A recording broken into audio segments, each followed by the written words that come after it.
Go ahead No and do your thing, input. Bobby. I'll talk to your chat. So 1000 Lies, basically what Bobby and I are going to do. I've recently gone carnivore. I don't know if you know who I am. I'm Drew Morgan. Obviously, you know who Bobby is.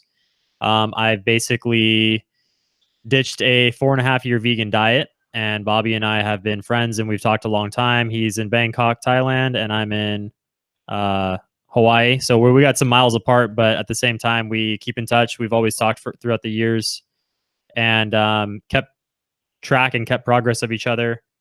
And lately, we've been using each other as a sort of a stream of information or somebody else to rely on for good information, personal information when in regards to the vegan diet. And it just was a decision that I made about 3.5 weeks ago to actually jump on the carnivore bandwagon. So if you are a vegan proponent, Bobby and I are going to have a friendly conversation. Obviously, we like each other, so we're not here to do vegan gain style warfare. We're not going to be pulling up Pubmed tests trying to tell each other the other guy's an idiot. That's not what this is about. It's more about sharing the experience that we have both had recently, and then we also have some things that we disagree on. I just recently made a video that I launched today discussing my 4.5 year vegan experience, basically from start to finish. Yeah, all right. So, Drew, thank you very much for the introduction because I set it up now and I can see the chat. So, hello, everybody. Hello, Konstantin. Hello, Ishdu, Ascending Man, so on and so forth. Good to have you on the live stream, live debate. This is first time for both of us, so therefore I hope everything will work out. If you experience any issues with the sound, with some sort of issues with the video, let us know in the chat and we will try to adjust those. All right, so that being said, Drew, good introduction. So therefore, this is not going to be a hateful debate, as you said, even though you are a carnivore now, a meat eater. I'm the enemy. You are the enemy, and I fucking hate you. No, bullshit. I still love you, man. So therefore, good to have you. And if anything, this should be an exploration of ideas. And ultimately, I believe it should help people to make their own decisions, informed as much as they can. And of course, you're going to share your anecdotal evidence. I will do so too. And we were going to try to stay as objective as possible whilst sharing our subjective realities, I would say. So therefore, I saw your video. And in the end of that video, you said that you will make a follow-up where you will describe how you feel right now on the carnivore diet. Because as for right now, we just know your path with veganism, and that has been a bumpy road, to say the very least. Yes. But we don't know how you feel right now. So therefore, that would be cool if you could elaborate quickly so we know what the status quo of things is and how you feel right now. Meanwhile, I'm going to drink my matcha green tea soy latte as the vegan here because somebody has to represent. Absolutely. Enjoy your sugar carbs. No sugar. Oh, no sugar. Okay. Of course not. Zero sugar, man. Oh, all right. Hey, I'm on Powerade Zero myself, so Powerade Zero. That shit sucks. As per them.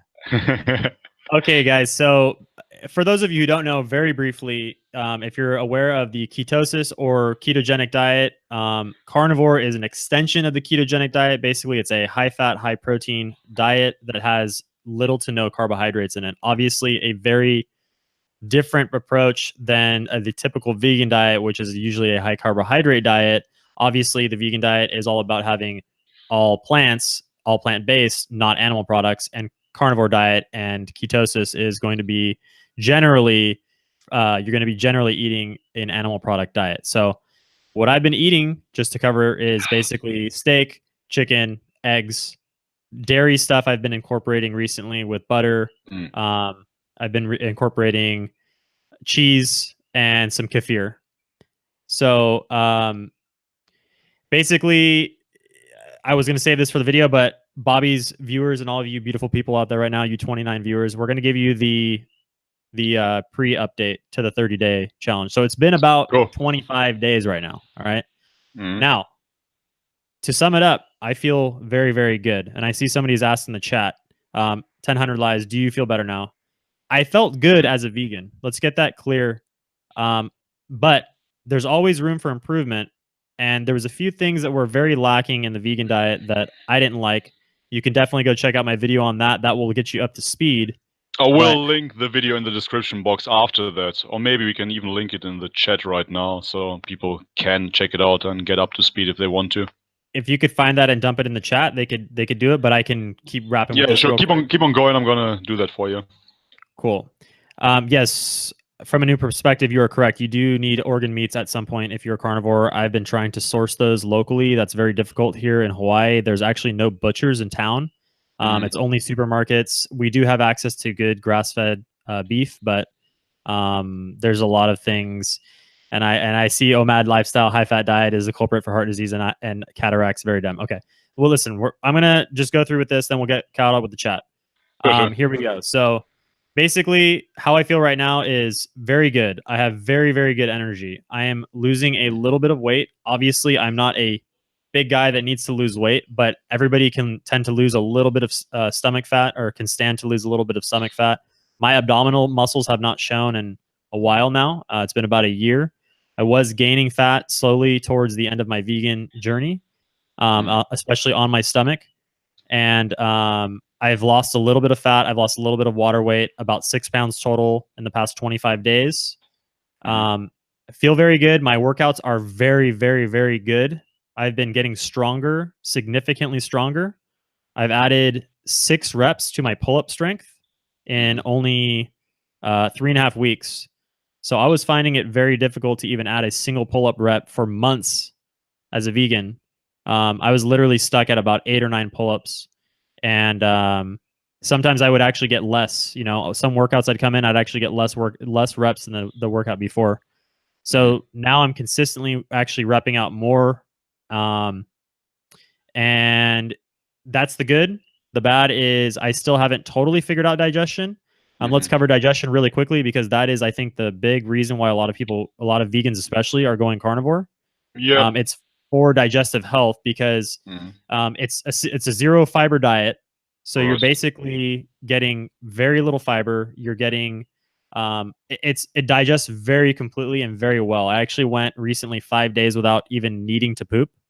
That sounds 5 crazy. days without 5 pooping. days. That's correct. I didn't feel like I needed to poop. I literally was eating basically the exact amount that my body needed, I guess. Eventually I did poop, just so you know. It was after having sunflower seeds. That's a whole different story. But so in the beginning, there was a bit of diarrhea, unexpected diarrhea. And then that passed. And now I'm just having solid movements. I have a very content stomach. There's almost no abdominal pain or any type of bloating or gas. I literally go days without even having a fart. So I think that kind of sums it up. We probably want to catch up with the chat. Yeah, okay, wait a second. So first off, for the chat, I just posted your video. I think that's going to be for later. I don't think people will tune in right now and watch that video because they're following the live stream, obviously. And therefore, I would say we're just going to continue our little chat. So first off, I have to say that I'm kind of shocked that you didn't shit for 5 days. Bro, that doesn't sound good to me. But what do I know, right? So 5 days of no shitting, I don't think that this is healthy under any circumstances. Animal products or vegan sounds like constipation to me. But the other thing was that you feel stronger now and that you increased your pull-up strength. I saw your macro ratio, and what I can say out of that is that when you showed me what you've been eating now on the carnivore diet, what we see there, just talking about the macros, not about cholesterol or whatever the fuck, you increased your fat and your protein intake substantially. You would agree on that, right? Oh yeah, for sure. My carbs is less than 5%. Everything else is protein and fat. And then I focus mainly, I mean, I try and get in fats, but obviously I'm eating a lot of muscle meat. I'm not really eating organ meats, as somebody pointed out. I am using butter and things like that to increase the fat content. I am doing the typical butter coffee with some I've just started doing that the last couple of days. Butter in my coffee along with some coconut oil to get in. I like to stoke my appetite early because I find that it starts getting my calories in. It makes me hungry earlier in the day, which I want to actually gain and maintain my weight. So okay. Okay. Yeah. So I would say that I have certain questions for you first, because obviously me as the vegan in this talk, in this chat, in this debate, have to not necessarily defend veganism, but make points for veganism, I guess, and you will essentially not debunk them, but rather explain why you feel better or what you have done prior to the change to the carnivore camp. So what I want to ask you, because this was very interesting for me when I saw your video, you said that before you went vegan, you had digestive issues already. Is that correct? Yes, it's correct. Yes, that is correct. So before going vegan, have you ever tried consulting a doctor? Have you ever examined those issues? Did you ever check what that was about, or did you just assume that that must be due to diet? I assume so. Coincidentally or ironically, depending on how you want to Mm. look at it, the issues that I had were primarily when eating meats, especially red meat. For Yeah, instance, chicken and rice. This is a meal that just like never did anything to my stomach. You know, of same course, I here. was eating a Same pretty here. small I would amount agree. of rice, right? Yeah, So you had a good experience with that. Salmon and yeah, rice, for instance, or like fish. I never had any negative reactions to fish. But yeah. when I Me ate neither. red meat, you know, like steak along Mm. with rice or whatever, I would get sometimes diarrhea quickly, shortly after that, like about a couple All hours right. later. Mm. Um, but they were never digestive issues where I was like, you know, I had to stay home from work or you know, and that's so I guess to Just on me, comfort. Just on just on comfort. comfort, Yeah. correct. And so when I went vegan, I assumed, okay, these are going to be easier to digest foods, and I assumed that these foods would be they would heal my gut. So Right. I figured that over time these foods would help me get better. Let's say that. Okay, but what I was asking is, did you actually go to a doctor to just check if there is anything wrong with you to begin with? No, definitely not. The only thing I've Never, ever been right? tested for was H. pylori, which is a breath test, and that Yeah. came back negative. Okay. So you never did, let's say, a test for IBS, a test for SIBO, a fungus test, worms test, bacterial I, test, something on those lines, stool samples, etc. Never. I definitely did not do that. No. Right. Yeah, see, because again, I have to make a point here, or at least share my perspective on those things. What I find with people that are switching to full carnivore in the last, I would say, few months or so, it has been very, very prominent on YouTube, and I think you would agree. I believe you said even in your video that somehow the keto camp is winning or something on those lines. I'm paraphrasing here, that they are Sure. taking over now, right? Something on those lines. So what I Yes. see with many people that are switching camps now, such as vegetable police as well, such as yourself, so on and so forth. Many of those people had digestive issues, or at least certain maladies or so, before they went vegan. And then when they went vegan, they went for the plant-based diet in order to heal their gut without consulting a doctor. Where I see an issue with, to be totally honest here. And then they try juice fasts, again, such as yourself or vegetable police. They try fruit only diets, high sugar diets, so on and so forth, without really analyzing what the main cause is. And I believe that this is the same thing that happened to, I forgot her name, Jordan Peterson's daughter. What was her name? Michaela Peterson. Michaela? Yeah, Michaela Peterson. So she didn't examine her small intestine for bacterial overgrowth or anything on those lines, right? Right. And hence, when you jump onto a keto diet, again, morals and all that stuff completely aside, we are just talking about physiology, about biology for right now. You will obviously feel a relief there because that intestine bacteria isn't getting triggered by fiber, so on and so forth. So therefore, you will feel a relief. But every time you will introduce other foods, you will feel even more discomfort in the near future because your good positive gut bacteria is dying off slowly but surely because it gets used to only eating meat. The same happens, on another side note, to raw vegans that are getting used to eating only raw plant matter and they cannot digest, let's say, cooked potatoes anymore. which is self-inflicted. But anyways, what I'm saying is, you didn't go for that checkup, so therefore, how do you really know? How are you? Let's say, what leads you to that conviction that it is the vegan diet per se that fucked up your health now, and not some underlying health issue that you didn't examine? Okay, a couple things. Number one, the SIBO test is something that I have never even heard of or even been possible until very, very recently. Goji Man has made videos about this on YouTube. He's talked about it. Right. As far as the SIBO test, as far as I'm aware, it's not even a mainstream test. This isn't even something that you can go into a mainstream doctor and actually get tested for. Like, you could walk into your regular doctor and say, "Okay, yes, Yeah, can I interrupt you there real quick? yeah, Because the sure." thing is, let me just elaborate here real quick, because we had this talk, but my viewers don't know that. I am in Thailand right now, and for the last couple of months already, I've been experiencing digestive issues. But that being said, I can say for sure that this is not due to the vegan diet, because around here I have a lot of friends that are vegan, and I have a lot of friends that are meat eaters. And those people, my girlfriend included, which lives with me and is vegan as well, they have no digestive issues whatsoever, and we're eating pretty much the same food. That being said, I'm reacting to some sort of bacteria in the water. Nevertheless, I will still go, and that is actually next week, and I will get a SIBO test, because it is in the recent zeitgeist and everybody talks about it since Goji Man came out with it.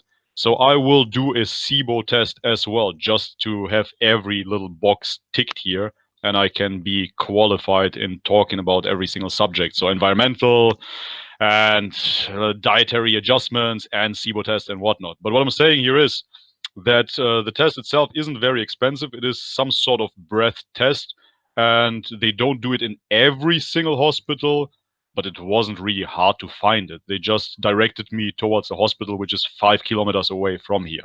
So, yeah, that's it. So you're saying it was pretty easy for you to find even in Thailand?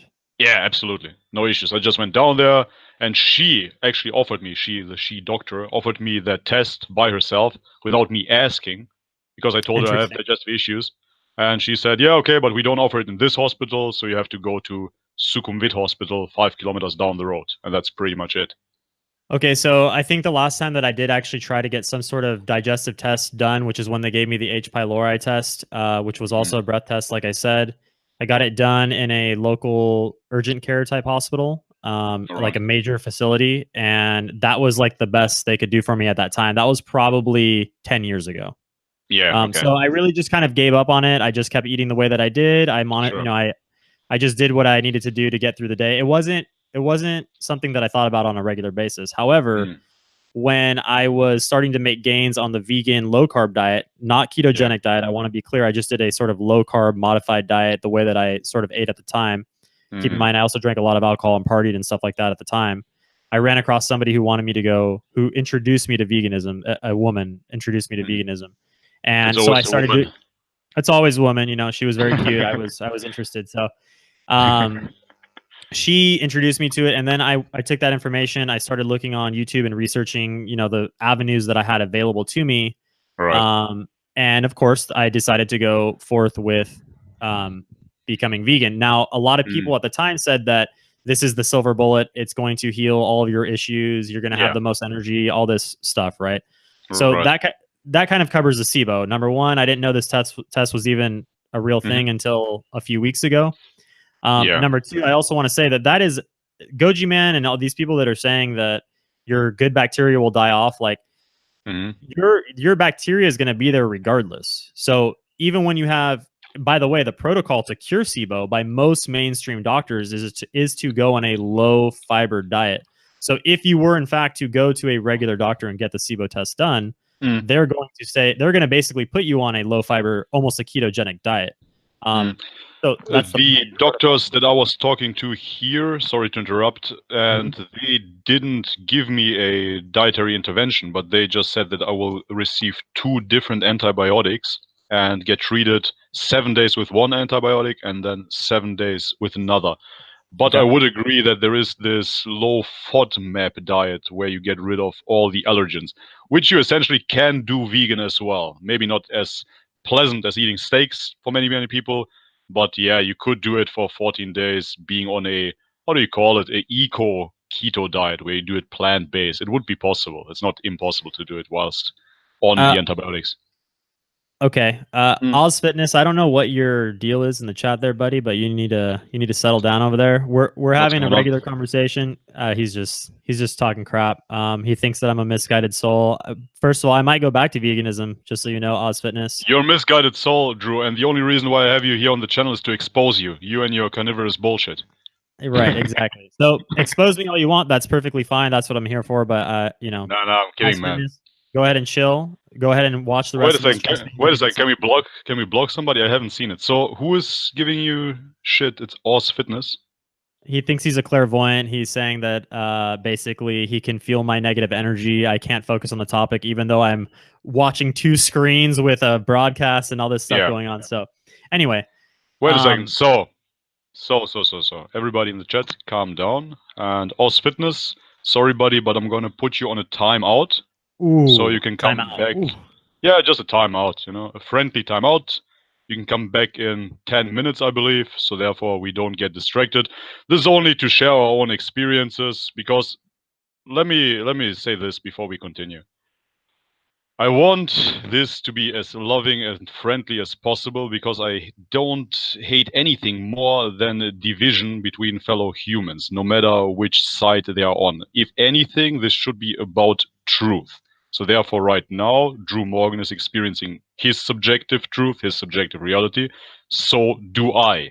Even though we have specific science supporting both claims, right now we're just sharing ideas and we're having a chat between two buddies. That's pretty much all it is. This is not about winning the fucking debate, winning the point. It's just about exploring ideas. And as Drew Morgan said himself, he might even consider going plant-based if that is a good option for him. And I do understand. I assume that you want to be on a diet that will essentially benefit you first, obviously. And then if that is ticked, so to speak, then you can care about the rest, about the environment, about the animals, so on and so forth. Because, yeah, first and foremost, you want to feel good, which is understandable. So, okay, where did we stop? We're talking about the SIBO test. Yeah, I agree with everything you said. I would love to. I love the idea of the vegan message and the foods, and I was enjoying what I was eating for the most part. I cooked a lot of my own foods. I did not eat a lot of processed stuff. I'm somebody who keeps their fitness in check. I work out 4 or 5 days a week, and I don't overdo it. You know, so it's just an interesting thing. See you later, Vincent. I realize that people do feel good on plants, and I think you made mention of people who are eating the same things as you that also feel good, like your girlfriend. So yeah. She has absolutely no digestive issues here, and I'm on the toilet for 4 or 5 times a day recently because of the shitty Thai water, man. It's so disgusting, dude. The sewer system is so fucked around here. But that's a topic for another day. The Thai water aside, if we were speaking vegan digestion, you know, under normal circumstances, and somebody else's digestion, what might trigger somebody versus somebody else? I've been trying to put together the dots recently, and what I can really say is that the people who don't have issues digesting vegan food, and this is going to sound offensive to some people, but these are people who don't require a lot from their bodies. Number one, they're not the ones that are eating a lot of calories to begin with. And number two, they're not eating high protein plant foods. So we learn about things like lectins that are high. Legumes contain a lot of lectins. These are proteins in the plants, also contained in wheat products as well. People think that they're allergic to wheat products, but they might just be having issues with the high protein in the wheat itself, which is going to be high in lectins. Okay, so, oh yeah, you're not done, right? I was just going to say that basically the higher protein that you go and the higher protein that I went, the worse and worse my digestion got. And I know that to be the case for other people who typically do not have bad digestion on a vegan diet. And then they switch to higher protein, then all of a sudden they're getting digestive issues. So. Okay.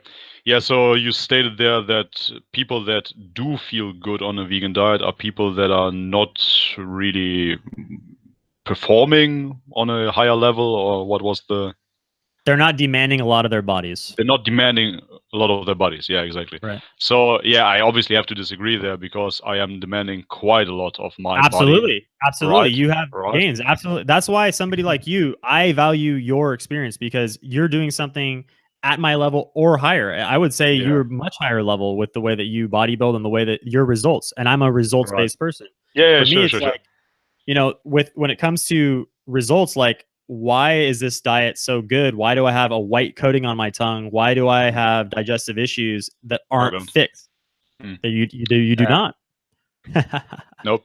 Yeah, so this is why I want to interrupt you there because again, like I really have high standards on my performance. So except of when I have an injury or something, I usually do martial arts, I do weightlifting, I run every single morning.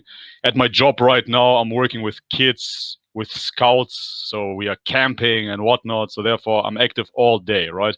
Hmm. And I'm eating almost 200 grams of protein at the moment because I really want to bulk up. Hmm. And hence, I looked into all of those issues, such as lectins or other sticky proteins, such as gluten, so on and so forth.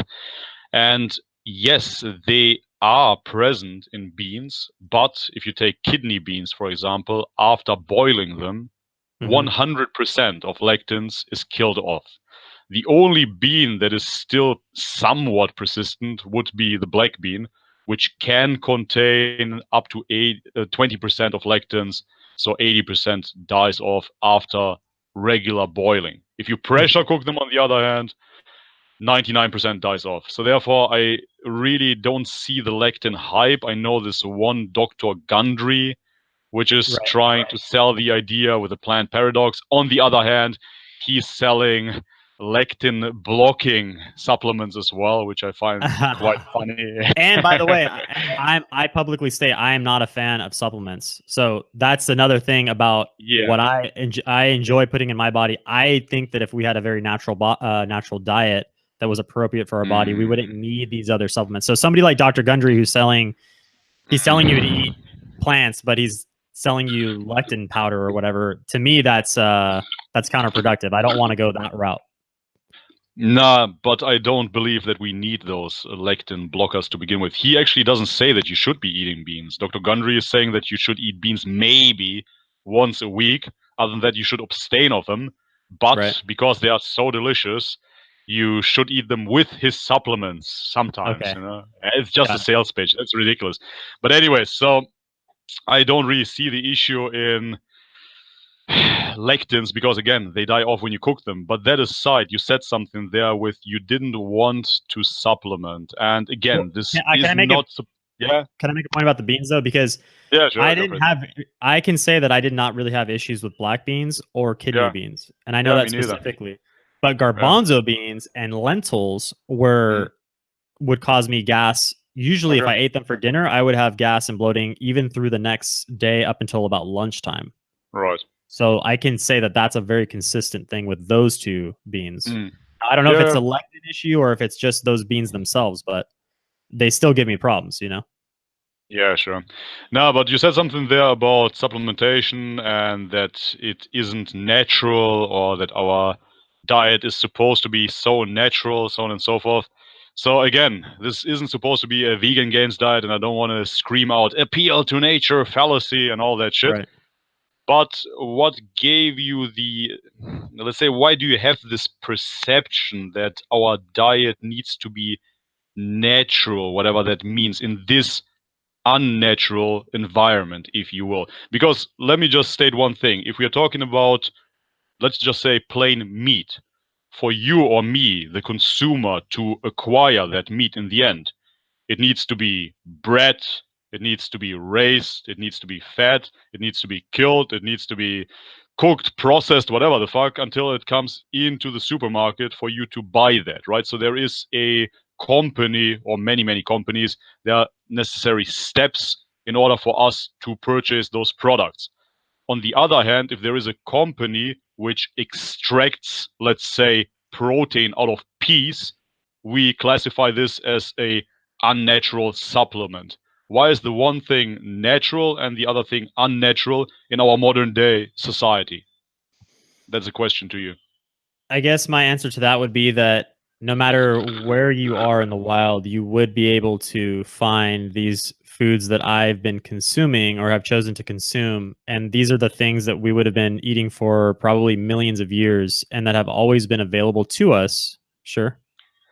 Chickens in their state as for right now, they haven't been available to us in the last thousands and thousands of years, and domesticated cattle neither. So if you would refer Right. to wild game, I would agree. But That's what I'm saying. with those domesticated animals, that's not even the case. And even that, again, why would that be a healthier diet? Only because we can go out and kill animals in nature, or this is what we've been doing when we had to. But nowadays, for example, we can use electricity instead of fire, right? We can Right. drink clear water instead of drinking out of rivers. We have much less infectious disease because of that, so on and so forth. So Right. why should we stay, you say natural, but I like to use the term primitive. Why should we stay primitive with our foods then? Okay, I would like to say that the vegan diet, the reason I went to it is because it was promoted as the ideal primitive human diet. Oh, really? Absolutely. I mean, that's Oh, what wow. is promoted all along with vegans is Okay. that this is the food we would have eaten. We would have been hunter gatherers. We would have been Mm. picking mangoes off the trees. What people don't realize, I live in Hawaii, dude. And That's fucking bullshit, I man. have friends with farms, and I also have my whole house is surrounded. I have a lychee tree right out my window. I have Right. jaboticaba. There's several different fruits on my property. Okay, guys. Yeah. What I want people to realize is that eating fruit in nature is probably the furthest thing from actual reality that has ever Sure. happened. Yeah, And I'm sure. not even. I would That's agree. before you even consider the fact that we basically man-made these fruits. And I haven't done a lot of Yeah. research on that topic, so I'm not going Mm. to try and debate those points. But I do know that wild pigs and wild boar and wild buffalo have roamed Mhm. this earth for a long time. Sure, And all sure. it takes is a spear right through the fucking middle of that thing, and you can eat that thing, and it's going to feed your whole tribe. Whereas Back in the day, yes. picking blueberries and stuff like that is going to be, forget it. You're going to be dead in a couple weeks. You know what I mean? Yeah, see, I totally understand that point. And first of all, I would like to agree with that because for me, veganism was never a natural diet. I think this is a complete misconception. That is absolute bullshit. We never lived in a Garden Eden. I said that many, many times before. This is Okay. not a natural diet, but living in this environment isn't natural either. So therefore, talking about natural foods per se, in my opinion, we really have to scream out appeal to nature fallacy here, because yet again, just because it is natural doesn't make it necessarily good. If we talk about mushrooms, for example, some mushrooms are edible, some mushrooms will give you a spiritual experience, and other mushrooms will kill you. They're all natural. That doesn't make it good per se, right? And so, therefore, what I'm saying is here, the vegan diet is, if anything, a privileged diet that we can pursue in our modern day, but definitely not a natural diet. And hence, I'm wondering, why do you insist your diet to be natural? Why do you think that natural equals good in that case? The perspective that I have on that is that our digestive systems and our human requirements physiologically haven't Mhm. changed much over the thousands or even millions of years. So that's what makes sense in my mind. Mhm. And also, if we just look at like the tribes, for instance, and unfortunately, the Weston A. Price information was really demonized by Mhm. like Durian Ryder and things, people of high status in the vegan community within the I past haven't five listened to years. it. Well, basically, it's a dentist who went around the world Yeah, who, I know about Western A Price. I say I okay, haven't listened to the vegan perspective about that got it. subject So at all. they discredited this guy's findings, and what this guy really just said was that, hey, these primitive tribes eating their natural diets, aka a lot of animal products, are experiencing very good dental health and Dental health, yeah. very good overall health and musculature and things like that. But the dental health was Right. what he used as a marker of Yeah. overall health, kind of thing. Um, Yeah. so I, I also want to bring up this other guy, Spencer Mack. I don't know if you've ever seen him on YouTube. He's like a one Spencer meal a Mack. day. He's a 1 meal a day guy. He Ah, does yeah, the Noon yeah, on the yeah, Raw. yeah, yeah, yeah, He yeah. lives in I Hawaii. remember. Yes, I saw a video too. Yeah. So me and him have been talking back and forth as well, and his perspective is similar to yours, where he's like he accepts that eating our natural diet, even if we knew what that was, right? So let's put All that right. aside. Whether it's meat or whether it's plants, let's just forget about that for a second. What is Okay. the current way that we could live the best that we can? And Yeah. so that's what he's focused on. He's fully willing to accept that the vegan diet requires a lot of supplementation. What he's saying is that he, we need to get into the science of growing bacteria that can then feed our bodies with, because we can create amino acids from bacteria and stuff like that. So if you're Sure. taking that perspective on it, then I understand. But I personally think that the way that our bodies are set up right now, and I Hmm. usually bring up the example of baby formula in the 80s. This was Yeah. something that we had created, man made, and we thought that this was a better option to actual human breast milk. And Hmm. what we found out later on was obviously a lot of these kids were getting sick. They didn't have healthy gut biomes and things like that. Right. There's people like Dr. Natasha McBride that Yeah, talk yeah. about this But stuff. do you really think that they believe that baby formula is really better, or did they look for, again, a sales pitch to sell baby formula? I mean, this is again something that has been created by a certain industry. It's not like they really were all convinced, the whole scientific community was convinced straight away that this is the better option, right? I don't know. I didn't live in Yeah, that area, although I know that my mom fed me formula. right. And also, by the way, when it comes to the digestive issues, I actually asked my mom this the other day. She said that I've had 15 rounds of antibiotics before I was even Yeah, 10 years old. yeah, me too. Me too. I was pretty fucked up with antibiotics as well. For Right. example, when I was an infant, I was getting fluoride and some sort of vitamin D, I believe, with my mother's milk and shit like that, and with formula and God knows Hmm. what. So I was getting all kinds of shit. Still alive though, still works. But anyway, so what I'm saying here is you stated that the vegan diet, in order to succeed, you would need some sort of extreme supplementation. You talked about it with the Spencer Mac guy. Hmm. What kind of supplements would that be then? What do you think you do need in order to succeed? Well, besides the B12, that's just Yeah, obvious. It's sure. things like we're talking magnesium, zinc, and copper deficiencies in a lot of these guys, where they're Okay. consuming high amounts of oxalates, which obviously you're getting more of on the vegan diet. Mm. Um, Also, the fact that magnesium requires a lot of when you eat sugar, it requires a lot of magnesium to actually absorb that nutrient. So magnesium stores are basically chronically low. I know a lot of people that supplement with magnesium here in Hawaii, and they get Mm. great results. Well, that's because they're magnesium deficient to begin with. Yeah. So it all depends on what you want to consider a supplement. I mean, those things are all nutrients that you should be getting in your diet, but to me, it's weird that you can't get those nutrients in the right amounts from the food that you're naturally eating. So Yeah, that's I'm just in asking. my I'm mind, just that asking makes right now. sense. I'm just asking right now. What kind of supplements do you think are required? So you think magnesium is required, B12 is required, zinc is required, copper is required. What else? Um, Honestly, that's really all I can think about. And I Okay. also know that watching Frank Tufano's videos, he talks about how nutrient dense liver is, beef liver.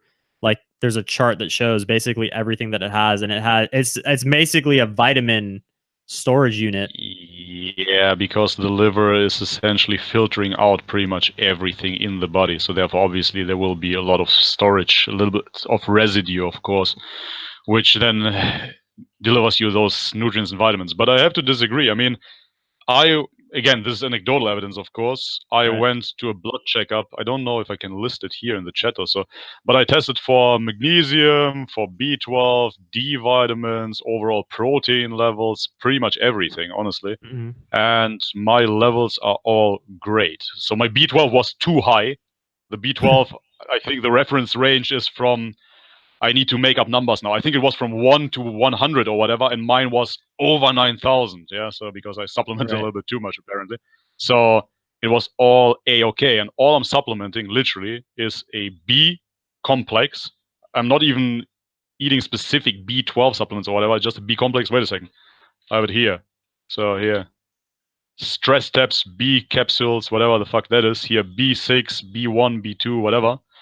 And other than that, I have a DHA supplement, but I rarely supplement with it. And I just incorporated this 1 month ago. Hmm. And that's pretty much it, man.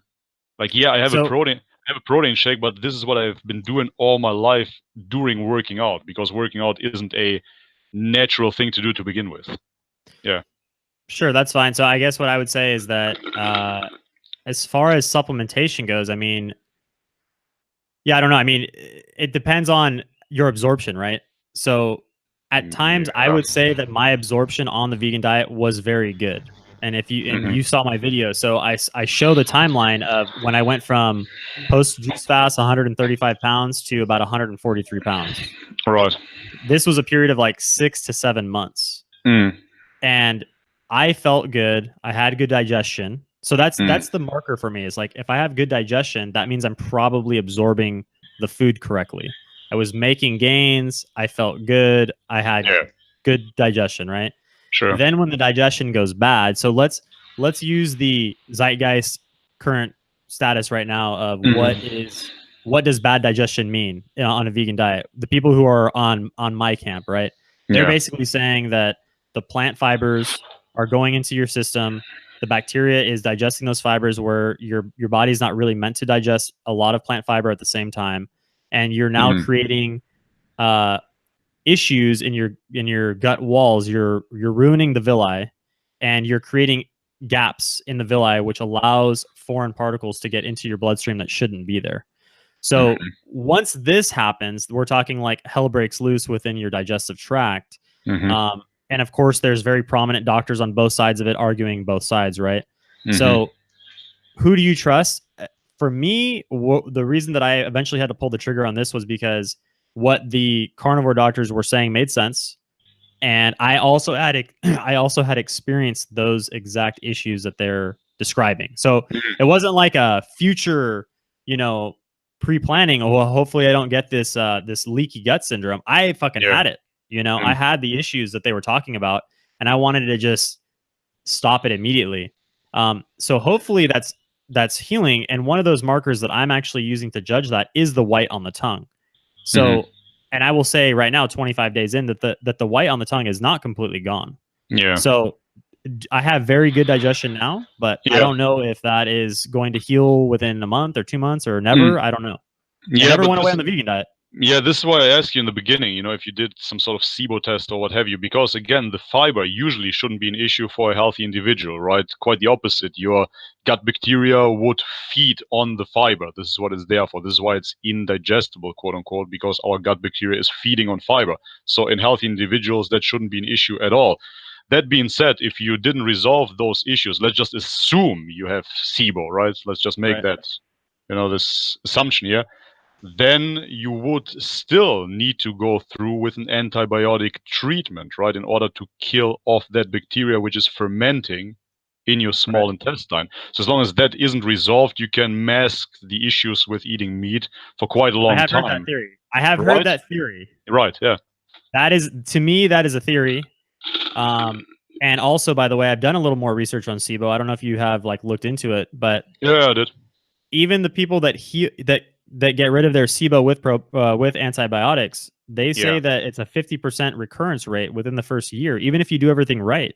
So Okay. to me, what that's saying is the foods you're eating is helping to cause the SIBO in the first place. So you might have SIBO, Mhm. but it's not a disease that has like come on, came out of nowhere and taken over your body. It's a disease from within. That's my opinion. I feel that the plant Yeah, fibers exactly. Yeah, are so doing that's that. your opinion. But see, on the other hand, SIBO is so fucking rare, right? That even now, those you said are the ketogenic or the carnivore people, they're kind of taking over, so on and so forth. If you really look into those channels and even into their views, so on and so forth, you will see that this is still a niche in a niche in a niche in a niche, right? It's not a Right. huge movement right now. And therefore, I really believe that people that experience SIBO, first and foremost, those are a really, really small minority, right? And therefore, if you say, hey, wait a second, in the first year, it's reoccurring again, yeah, that wouldn't astonish me much, because yet Mhm. again, that means that this is a rare group that gets SIBO because of those foods. Because yet again, if you look into those blue zones and whatnot, those people are eating beans. They're eating fucking spaghetti, for fuck's sakes. They're eating olive oils and whatnot. So I Right. don't really see an issue practically with those foods. Or the Asians with their rice. There seems to be no issue in most people. Do you know what I mean? Right. But I would say that in the quantity that vegans specifically eat plant fiber, especially the ones that are more concerned with eating less processed foods and more whole food plant fiber, because I mean, as as we've talked about it before, white rice has very little fiber. Yeah, sure. So, and I actually had a recent conversation with a vegan friend of mine here. He's talking about how he digests wheat bread very well, and Bread. Yeah, okay, sure. because it's a processed food and there's really not that much fiber that your body Yeah, needs sure. to break down. Yeah. So, and I recognize that as well. Mm. So when you're eating the raw foods, the raw plants, like my banana smoothie, for instance, would give me the most trouble. Was like consistent. Yeah, obviously, bro. Why would you? I never understood that. Sorry to interrupt, man, but I never Yeah, understood why people would have those banana smoothies. Like, why too would many you eat like calories. 10 bananas straight away? I don't get it. Like, For I me, it never, was just a matter of practicality, getting in the calories. but you could have acquired those calories in a different way, right? Or it wasn't impossible to you.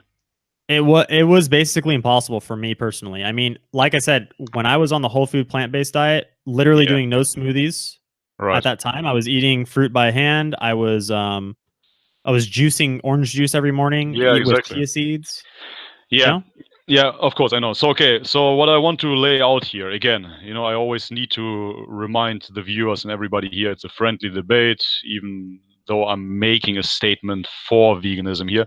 What I'm trying to point out here is you had certain digestive issues before entering veganism, if you will. Then, Yes. in your experience with veganism, It did not heal we it. you did not hail it exactly, Right. and we have to make sure that you went into fruitarianism, raw veganism, juice fasting, drinking liters and liters of orange juice, and so on and so forth. So Yep. very extreme practices, if you will, right? So therefore, to say veganism again, like this is the thing that fucked me up, I say that is an overstatement because Right. you practice veganism in a very, very certain, specific fashion. And those people that are similar in their approach to, again, high carb, low fat, whatever the fuck, fruit, raw vegan, juice fasting, water fasting, so on and so forth, I see always, always those people fail after a while because Right. they try to find some sort of natural diet and wow, guess what? 10 bananas in a smoothie wasn't it. And therefore now they need to eat liver, so on and so forth. Right. I saw this reoccurring pattern over the last months. I don't know how often, man. Like fucking 100 times already. So let's do a theory test here. Let's do a mental Yeah. experiment. Let's say that I don't have SIBO. Let's say I go take a SIBO test and the SIBO comes back negative. What would you say then? What would I say then? Right. That, Like let's say a SIBO test is negative. yeah. We know that the vegan diet gives me certain digestive issues. Would you just say then to continue getting tested for different intestinal disorders because No, I I should be mean, able I to? mean, first I and don't. foremost, okay. First and foremost, I would do a stool sample. Okay, I would check for parasites. I would check for bacteria. I would check for worms. Right, that would be the first step. Easy. Okay, if Mhm. that isn't it, I would check for SIBO. If that isn't it, I would check for IBS, which is obviously a colonoscopy. So I would go through those things. I personally would do it, right? Because Right. again, I am experiencing issues right now, again due to the environment, but I'm still willing to explore what the issue might be. Maybe they will pinpoint that specific Thai bacteria here and I can Yeah. get rid of those symptoms. Because otherwise, I have to leave the country, which I don't really want to do at this moment in time. Anyway, so I would explore all those options. Now we have to assume that all of that comes back negative. You're perfectly healthy, and you're still having digestive issues, which Right. Okay. which I wouldn't really believe because again there must be some underlying issue that you have because as I said before you went vegan you already had certain issues. But anyways, Fair let's enough. just give you the benefit of the doubt. You everything comes back negative and you still experience those issues. Then I would ask you, okay, what type of diet do you follow now? Are you still chucking down 10 bananas in a smoothie and practices like that? Or are we talking about a whole food plant-based diet adjusted to your needs? So so let's say that all happened, right? And let's Yeah. say first of all, in my opinion, if you if the bananas and all these sugary carbs were meant to be in our bodies, then I don't see why the smoothie is such a bad thing. Yeah, but why the banana again? Like for example, okay, if Caloric rice, density. let's just say if rice is supposed to be in our system, yeah. Okay. Okay, Okay. so okay, have a bowl of rice. Do what everybody else that eats rice for the last millennia here in Asia, especially. Eat a Okay. bowl of rice. You're still hungry? Okay, eat 2 bowls of rice. You wouldn't go ahead and give yourself like a 1 kilogram rice smoothie, even though you could do that, right? But you know what I'm saying? I Yeah, don't get sure. it. Like, not. It's always, how do you say, the amount makes the poison, or the dose. The dose makes the poison, right? So Okay. yeah, 1 banana is cool. 2 bananas are cool. 3 bananas So are cool. Why people are 10 saying it's a bananas? food intolerance. I mean, it wasn't a food intolerance. It was an amount issue, if anything. If what Bobby's saying is, Yeah, but bro, for example, right? I was eating rice and chicken, and it was getting hard from times to times where I was eating up to 2 kilograms of chicken per day, right? Even though right, I rice and cannot even do that. chicken, most people can eat it with no issues, me too. But if you Yeah, eat 2 kilograms of chicken, dude, it's getting hard. If you need to eat 3 kilograms of chicken, yeah, now you have a fucking issue, man. You know? I totally agree. I totally agree. Yeah. So, and like I said, when I was on a true whole food plant based diet, which was only about 6 months, it was when I came to Hawaii. I Yeah. was eating. I had good digestion for the most part. See? Yeah, that's what I'm saying. No smoothies, so I had good Right. digestion. However, and I say that in my review video. However, Yeah.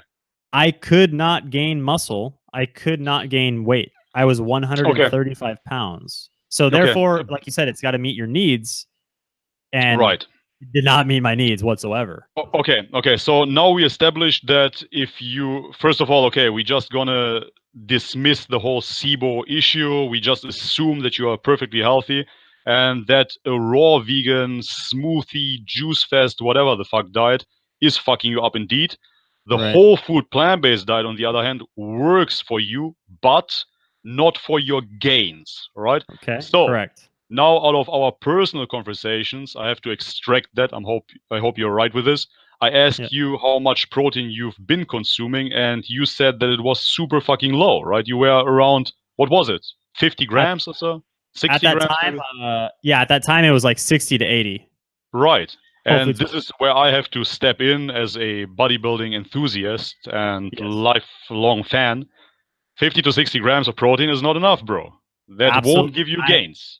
But here's the thing. I was eating as much as I could to get those gains. Like I was eating, for instance, I couldn't eat any more protein based on how much I could actually ingest into my body physically. I would have a big dinner with protein. Not even in form of just a regular protein shake. Okay, again, whole foods plant-based diet in my mind doesn't include protein powder. Now when we go whole foods plant-based plus supplements, Yeah. I made gains. Right. So again, but that stopped at a certain point as well. So I made it to 143 pounds. I gained a few pounds of weight. I Right. looked good. I had muscle. Right. I was making gains. Everything was good. I was like the happiest vegan ever. See, But there we go. it stopped. That was the max right there. So at that point, I was like, okay, I need more food, basically. Yeah, And sure. But and that's even at always that the time, I was case, only, right? That is right. always the case under any circumstance. If you are omnivorous or pescatarian, vegan, vegetarian, at some point you will stagnate, right? And then you need to increase protein or carbohydrates or what have you. That is just Right. how bodybuilding works, right? I agree. Yeah, I agree. Yeah. Right. And at that So, time, I was eating only 100 to 100, maybe 120 grams of protein max. Even when I was right. when I was like 143 pounds or whatever, and I was making gains, I was still only eating like 100 grams of protein a day. Right. So, okay, you have the whole food plant-based diet. You are making gains, but Yeah. to a certain extent, and you're not willing to incorporate supplements such as protein shakes into that diet. Is that correct? I'm sorry. Say that again. Basically, what was that? Yeah. So you've been feeling all right on the whole food plant-based diet, but Yeah. once you needed to supplement protein powders, this is something where you don't feel all right with. You mean from a moral perspective or a I don't know, physical? from a subjective perspective. I don't know. It seems you don't want to have No, unnatural no. foods in your diet. I accepted that at the time, and I said, okay, well, to make gains on this diet, I'm gonna have to do whole foods plant based plus protein powders and soy milk. And I was making Right. gains again, and I said, okay, this is what it is. I've Yeah. seen the end of what the true whole food plant based diet is. Sure. I did it, and I've Yeah. seen the maximum that my body will allow me, because I'm not somebody who Right. can eat 3,000 calories of cooked whole food, plant-based food. I just can't do it. Okay. Yeah, Um, sure. and then, I started doing the protein powders. I accepted that. But again, Right. even that stopped. So then I started turning to the peanut butters and the other things to get the real mass. Yeah, And okay. that's when things started really going downhill for me. What went downhill exactly? Can you explain? That's when I started messing with the peanut butter and I started increasing my soy milk intake. Okay. I started, and also eating beans for every single dinner, basically, and also getting on the lentils. Like I Okay. started going with from dinners would have a little bit of lentil with some quinoa. And then Mm-hmm. eventually I said, okay, I did the math. I was like, well, I could just replace the quinoa with all fucking lentils, Right. like a cup and a half of lentils. We're talking 50 grams of Yeah. protein or more. So Yeah. that's the direction that I went. And then I started getting my protein numbers up to, 140, 150, 160. Right. And then those are appropriate bodybuilding macros. Mm-hmm. But I also started experiencing the consistent bloating and gas, Sure. which would be the lower colon like expansion situation, which was very uncomfortable. Yeah, absolutely. Now, see, I would have to absolutely agree with you there. I wouldn't acquire my protein needs just through copious amounts of lentils or beans or what have you. I mean, again, without looking into the conspiracy of it all and the lectins and this and that, I mean, it's pretty commonsensical that if you eat a fuck ton of lentils every single day for every single meal, you will get bloated after a while. Again, moderation. You cannot overdose on lentils either. That's just, yeah, So for me, it is pretty commonsensical. I couldn't do that either. Right. So this is why I don't.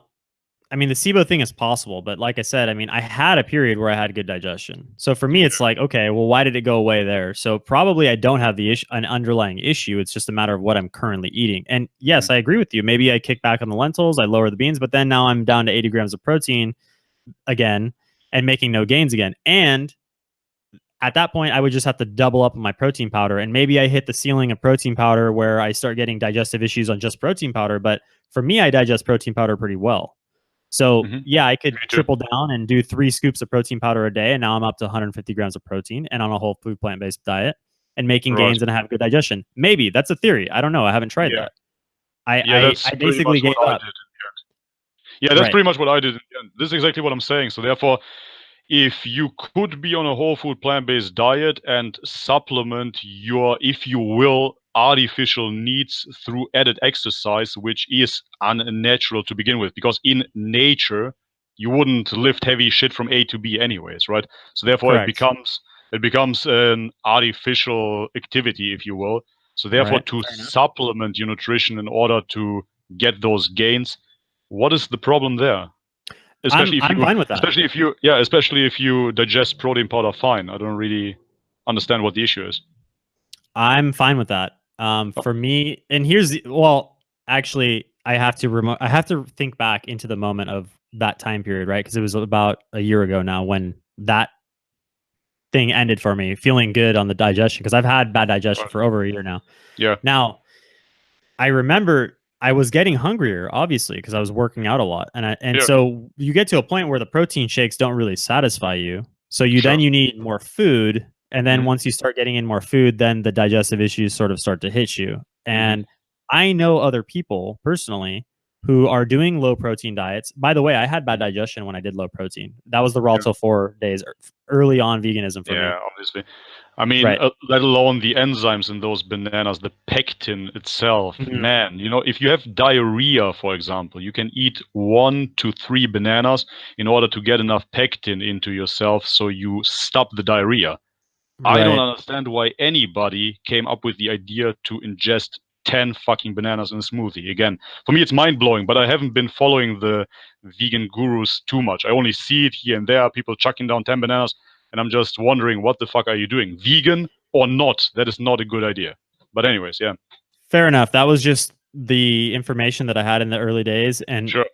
And I enjoyed the food. I enjoyed the banana smoothies, but so it's like I was getting my calories, it was working. And let's not even talk about the dental issues from that. Yeah, but that's that's a real thing. And I thought that was interesting that people want to deny that, because there's people who say, oh, it's natural, so therefore you don't even need toothpaste and just brush your teeth at an angle. Don Bennett, by the way, says What? that. With an angle? And it's just like, oh god. So there's a lot of misinformation. So let's say the banana smoothies aren't a good idea, and let's say I should have done Yeah. more cooked food or whatever, right? Yeah.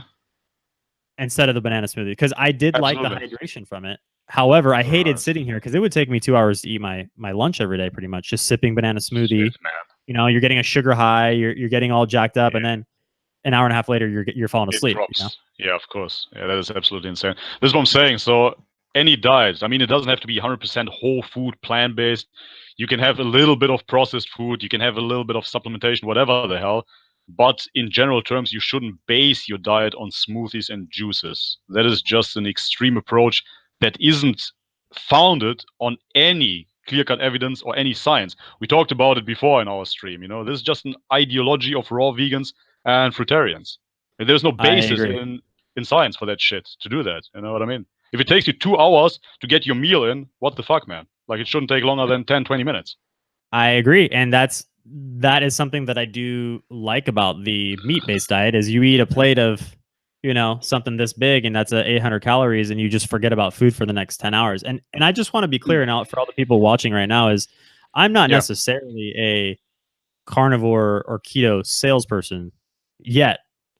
I am experiencing this all so fresh. It took me 4.5 years to leave the vegan diet. Right. Why would I think realistically that I have this figured out in 3 weeks? You know, like it's not going to Yeah. be a while till I'm speaking with any type of authority. All I can speak about is authority on my own experience with the vegan diet. And I Yeah. get people on my YouTube channel commenting to me saying, you did it wrong, you know? And it's like, Yeah. I did it every single way. I did a vegan diet every single way. Yeah, and this is exactly where I would have to agree with, maybe not with those people to just say, you did it wrong, you know, that's very dismissive. So that doesn't lead us anywhere. If anything, as I said, Exactly. we're trying to figure out truth here. So therefore, we are trying to examine your experiences, my experiences, and try to find something that is of value here, if anything. So therefore, you and again vegetable police or other people and me myself included, we went through a lot of different dietary approaches in a very short period of time. Like if you experiment with many forms in 1 or 2 years, your body can never adapt to anything really, you know. Now you try so many bananas, then you try the juice fast, then it gets better, then you try this again. As you said yourself, the whole food plant-based thing was what, maybe 6 months in the end. Then the Yes. really high protein thing was how long? Couple of weeks, 2 No, no, no, months? no, no. Legitimate high protein was over a year. Legitimate high protein. Yeah. But the last time that we spoke, that was a couple of months ago, you said I'm still around about 50 or 60 grams. No, no, no, no, Right? no, no. No way. I was eating I was at least about 120 to 130, which would be actually appropriate for my body weight. But then I started eating 150 to 170 after that last conversation you and I had a few months ago. Because I was already getting protein powders and Yeah. soy milk at that time for a long time. I've been eating peanut butter for almost a year now, probably, with my And smoothies. again, I'm not trying to expose you here or whatever, but Yeah. I'm very confident that the last time you wrote me, and that is like a couple of months ago, you Yeah. asked me how do I do it, and you are just reaching 50 or 60 grams of protein or so. I No, that's remember way that too clearly. low. That's way Yeah. too low. And I and that was was a couple of eating. months ago. Check it out. You let me know. I don't know Yeah, why I'm I would gonna have look said up. that. Yeah, definitely. I Because remember I that can tell clearly. you that I was doing since about, let's see, June last year.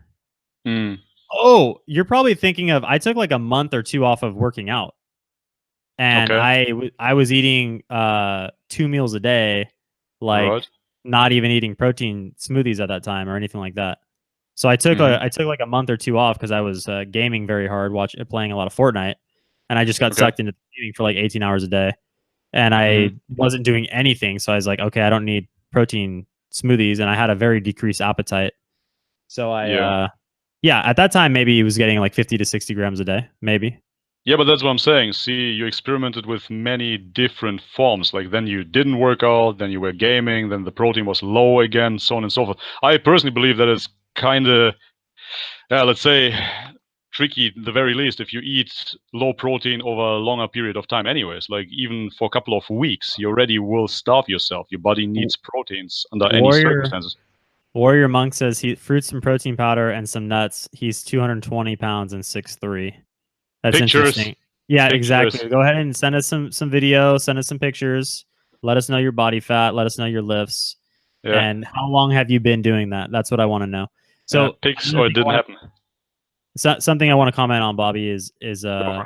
you regarding the changing of the diet. So I Yeah. have the privilege of when I was 18 years old of starting to work Mhm. out without knowing anything about working out. My friend taught me Yeah. how to lift, Mhm. and I went on a high protein meat diet, eating 3,000 to 3,500 calories a day or whatever. And I Yeah. exploded from 123 pounds to 153 pounds, 30-pound Mhm. gain in Mhm. 3 months. I did Mhm. not gain any body fat. And yes, I do have multiple pictures of this whole experiment.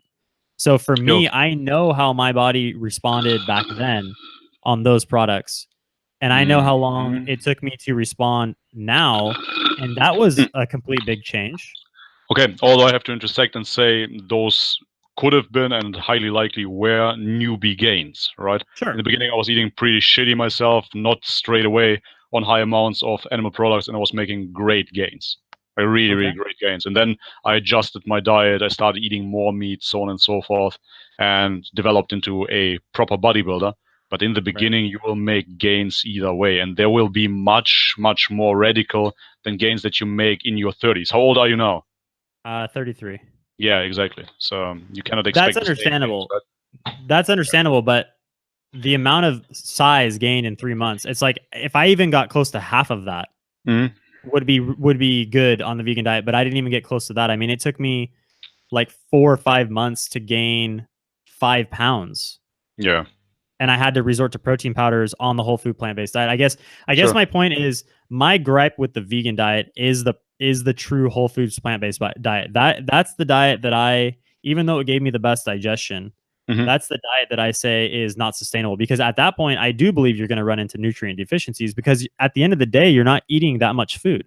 You can't get in that much food when you're eating, Okay, okay, okay, okay. But we have to distinguish between deficiencies and right? not sufficient gains on a whole food plant-based diet, right?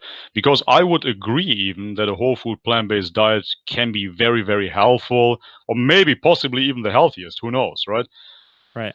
If we believe the heart surgeons, so on and so forth, and Dr. Gregor's, it seems to be the healthiest. But that doesn't mean that it would be the best for bodybuilding. Bodybuilding, again, I've s- that is not a I agree. natural or healthy endeavor to begin with. I agree, but I just watched an interview with Peter Attia the other day, and he talks about the importance of higher protein, especially as you age. Sure. So these diets are potentially not good for people, especially as they age, because they're going to have a less appetite. Hmm. They're going to be eating less protein, and they're going to develop bone issues such as falling and breaking your hip much more Yeah, yeah, easily. I agree. If you've looked into Dr. Walter Longo, do you know Walter Mhm. Longo? No, never heard of him. He's a Nobel Prize nominee, creator of the fasting mimicking diet. What he suggests is a whole food plant-based diet, but only 5 days a week. And on the Okay. weekends, he is incorporating fish because fish doesn't have certain proteins that trigger IGF-1 too highly. The Okay. only reason he is incorporating fish, though, is because it seems more practical, especially for older people, like you said, in their 60s, to Hmm. incorporate those foods to get enough protein. Not that it isn't possible on a whole food plant-based diet if you would eat tempeh, tofu, natto, what have you, Right. but for those people, for that age group, especially people in their 60s, you don't really see them eating tofu or what have you, it would be easier and more sustainable to get some fish in. But Okay. that is Yeah, that makes is that sense. theory, and therefore I understand. But what I'm saying here is only because it's easier or out of our society more conventional to have a piece of fish, we could easily make that happen with. I don't want to say supplements again. Sure, we could just have a protein shake or tempeh or natto, whatever agrees with you, right? So therefore, to get the protein in, after all, shouldn't be an issue. I would agree that we need slightly elevated protein intake, but that is absolutely doable on a whole food plant-based diet either way, If you're right? willing to supplement quite heavily with the protein powder, like we're talking about getting half of your protein with protein powder. It's not like you'd have one scoop of Vega vanilla protein powder. You're talking like 3 scoops to get 60 grams a day versus because you're only get Not necessarily. I would say if you're bodybuilding, sure, I would go up to 3 scoops a day whilst cutting. I have to agree. I'm not gonna pretend that that is not the case. Whilst I was Right. cutting, I had to go pretty low carb because my metabolism is absolutely fucked, and Right. especially due to me fasting for prolonged periods of time, I definitely have a low metabolism. But I always had a low metabolism. So therefore, for me, whilst cutting, 3 scoops of protein powder, yep, definitely what I need. But in order to bulk up or in order, again, to be healthy, aside from bodybuilding, I don't Yeah. really see people needing 3 scoops at all because they don't need necessarily 100 grams of protein if they weigh 60, 70 kilos. Okay, That's fair not, enough. yeah. I feel like we've come to some good conclusions here. If I were to Right. ever step back into the vegan diet, I would have to do some sort of modified version of that whole food plant-based diet, perhaps cutting the banana smoothies, Yeah. going Not to having some them other at type all. of, not having them at all. That would be fine with me because honestly, I want to protect my teeth. Yeah, agreed. And then I would, if I wanted the gains, I would have to supplement more heavily with protein powders. That to me, see, that's a theory. I could try Yeah. that. I might have perfect digestion and I might get good gains and I might stay lean and life will Right. be really good. I can be vegan again, right? Yeah. But I don't know if that would work out in the end. That's something that would have to be tested. That's about the only version of the diet that I didn't test because, like I Right. said, when I was that, the only thing I really added was peanut butter, and I did double down on the soy milk and the beans, I Yeah, guess. but see, But peanut banana butter, for smoothies was example, still better. right? Yeah, Yeah. peanut butter, for example, right? That is a problematic food as well because the Yes, omega-3 to 6 definitely. ratio can fuck you up. So therefore, Sure. if you would have taken almond butter, for example, that would have been a better choice. You see what I'm saying? So therefore, I'm not saying, hey, everybody, go vegan right now. You're gonna be super healthy. No, that's not the case. Of course, you still have to take into account which foods you're choosing, and especially if we take a case like yourself or like me in that fashion that we want to build muscle, then of Yeah. course we are overeating certain foods and therefore you can run into problems. But let's take CT Fletcher, for example. I don't know if you know the guy. CT Fletcher used to be Yeah, the bodybuilder. He's just had exactly. a stroke or something. Yeah, he had heart issues, heart attacks. Right now he had a heart transplant actually. Yes, that's right. I saw his And post interview the other day with Mike Rashid. right, and what he did back in the day, he was overeating on Hmm. cheeseburgers. Hmm. That's really the case. That's what he did. In order to get the mass, the calories, he was overeating on cheeseburgers. That, Yeah. vice versa, gave him heart attack. Pretty simple to understand. So therefore, there are certain foods that you definitely cannot overeat on. And therefore, that applies to meat, that applies to whole food, plant-based diets, what have you. If you overeat on certain foods, there is a certain percentage of danger, if you will, and you have to be more careful. So therefore, peanut butter, for that example, if you want to overdose on peanut butter, I would recommend almond butter in that case. So therefore, I would agree. If you want to do a whole food, plant-based diet for bodybuilding, there are certain adjustments that you have to go through in order to be successful and in order to be as healthy as possible. Hmm. I But agree. that comes down to your personal preference, then I would say, if you're willing to make those adjustments, right? Right, and I guess when looking at it, the way that I would make that adjustment is to remove the smoothies and to replace that with some other moderate protein meal, Right. and then just rely more on protein powder, and that could work. Like that Right. could work right there. And again, looking at the long term, I don't know about you it it still doesn't take care of the fact that a lot of these doctors talk about the need for saturated fat and the need for cholesterol in the diet. People like Natasha McBride are huge proponents of this. Hmm. The brain is made up of cholesterol. The cells in the body are made up of cholesterol. Our body does create cholesterol, but Exactly. it's not enough. And I Yeah. guess, yeah, Yeah, the thing is, as you just said correctly, our body produces cholesterol and has a very, very efficient buffering system in order to balance that out. So therefore, when vegans scream and shout, "Yeah, if you eat cholesterol, you're gonna have high cholesterol and you're gonna die of a heart attack straight away," that is not the whole truth either. Of course, our body has a buffering system and will lower its endogenous correct. production in order to cope with the exogenous cholesterol. That is true as well. But yet again, nobody really produces too little cholesterol as long as they don't have some sort of genetic defect or whatever. And I think there was this one guy who had that genetic defect. There was a study on one particular person. He was producing too little cholesterol, and he had Right. like perfect heart health and was like 130 years or whatever. That's not the point. The point is you Yeah. always will produce enough cholesterol no matter what. And with the saturated fat, for example, I eat always low fat, whole food, plant based. My cholesterol came back, it was 80 milligrams per deciliter, so the perfect vegan range, whatever that means. And Right. my little sister, on the other hand, is eating junk food. Right. She's eating junk food vegan all the time. She can get away with it though. Lucky her. Always has a six pack. Pretty cool. Wow. But her cholesterol was significantly higher. Her cholesterol was around about 180 milligrams. And that Mm. is what you usually see in meat eaters. That is due Right. to the saturated fats. So it's not impossible to eat saturated fats on a vegan diet. Quite the opposite. You can have coconut oils or you can have whatever vegetable oil that will raise your cholesterol as well, if that is really Right. what you want to go for whatever reason. Okay. Sounds good. I want to comment on this guy. He said something. He said carnivore diet is an elimination diet. It's Yeah. not good long term. Look at Sean Baker. So I want to comment on that. So I think we Yeah. could. Would you agree that we could maybe move on from this portion that I would we've say been so. talking about? Absolutely. Absolutely. So this what I want to talk about now is the phenomenon that's going on with these long-term doctors, long-term ketogenic doctors like Baker and Dr. Berg, who's another prominent ketogenic doctor on YouTube, 1.8 million. I don't. I hate doing this, man. But I have to say, first of all, Sean Baker is not a doctor anymore, right? Okay. And Well, yeah, he's not licensed. He's not trained. licensed. I don't Yeah. even care. I don't even. I don't. Okay, That's not yeah, even the point. but because we are listing them as some sort of authority, I believe we have to say that. No. And Dr. Berg is a chiropractor, right? Sure. Yes. Yeah. But all that is irrelevant to what I'm about to say. Okay, cool. The point is that Berg preaches ketogenic diet. He's been doing it for over 5 years. He went and got his CAC coronary artery calcium scan. Yeah, I think I saw that.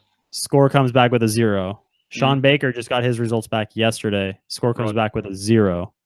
So it's all I'm saying is it's interesting that and I call this true vegan propaganda, because this is the part of the vegan stuff that I really have a problem with, is that they basically demonize saturated fat and cholesterol, and they say it will give you heart disease. It's all this stuff, right? Yeah. And then you have vegan doctors like Dr. Joel Kahn saying that the CAC is one of the best predictors of plaquing in the arteries. And then you have these guys who are doing calcification of the arteries. Correct. And you have these guys who are doing extreme versions of the diet, and they have no issues. So that I find interesting. And I would like to let somebody, Eric Berg is a scam artist. Okay, fine, guys. But yeah, but that is relatively easily explained, right? Because we know by now that ingestion of cholesterol and saturated fats with abstaining from carbohydrates will not push those plaque buildings, sticky proteins into your bloodstream. Yes, beautiful. Well, into the walls. Into the walls, exactly. Perfect. So I agree. I know that too. That is true, exactly. But in order to achieve that state of health, if you will, you have to abstain completely of any carbohydrate foods, right? Or a ketogenic diet. Yeah, I think that the two things the things that both sides agree on is fat and carbs at the same time are bad. Both sides agree. Doesn't work. Right. Exactly. Yeah. Exactly. I would totally agree on that. Because the thing is this, man. I'm going to tell you, what I see with this carnivorous diet, the carnivore diet, this is really nothing new. I am, what is it now, man? 16, 17 years into bodybuilding. And so therefore 15 years ago, I believe, I did the ketogenic diet, right? Yeah. I did the all meat diet 15 years ago. It's not new to me at all. Of course, this is just anecdotal, but yet again, we are not having a real debate here. We're just sharing ideas. So the ketogenic diet, first it was called the Atkins diet. Then it was called the ketogenic diet. Then it was called the anabolic diet, because you produce so much human growth because of the suppression of the insulin, right? It's the anabolic diet. Then it became the keto again, and now it is the carnivore diet. It is always the same thing in a sense. It's always a ketogenic diet. So therefore, this is nothing new. And I have to agree, of course, that is true, that if you don't push carbohydrates into your system, those sticky lipids cannot go anywhere, and therefore you will not experience any calcification. Therefore, that diet works. But long term, is it the healthiest diet to completely cut out carbohydrates, to not get any phytonutrients in your system, and to just acquire all your minerals, proteins, so on and so forth through animal foods? That is something that is, I don't want to even say debatable, because the evidence on those topics is pretty clear cut, right? Even if you look into the animal protein, which triggers mTOR, which triggers IGF-1, that is not really beneficial towards health. It's not the best case scenario. I Wouldn't you agree? guess. I Yeah. mean, I guess, but it's like we look at the situational results. They call them clinical results, in Yeah. medicine. So what's really happening? So then I really look at myself. What results did I get on this? The opposite of that, which is the plant-based diet, doing it every which way. Only one way, only configured one way did I have decent results where I was not in pain, basically. And then, but I didn't have other results. I didn't have gains, whatever. So muscle building aside, Right. so to me, it's like I'm doing this other diet that's supposedly terrible for you or whatever, according to the vegans. It's like the demon devil, but yet I'm getting the best results. I've had better results than I've had on a vegan diet by far in only 3.5 weeks. Like, I'm excited to see what happens in 6 months from now, because I could have a leaned out physique. I could have 10 more pounds of muscle gain. I could be way stronger than I ever was as a vegan. I really don't know.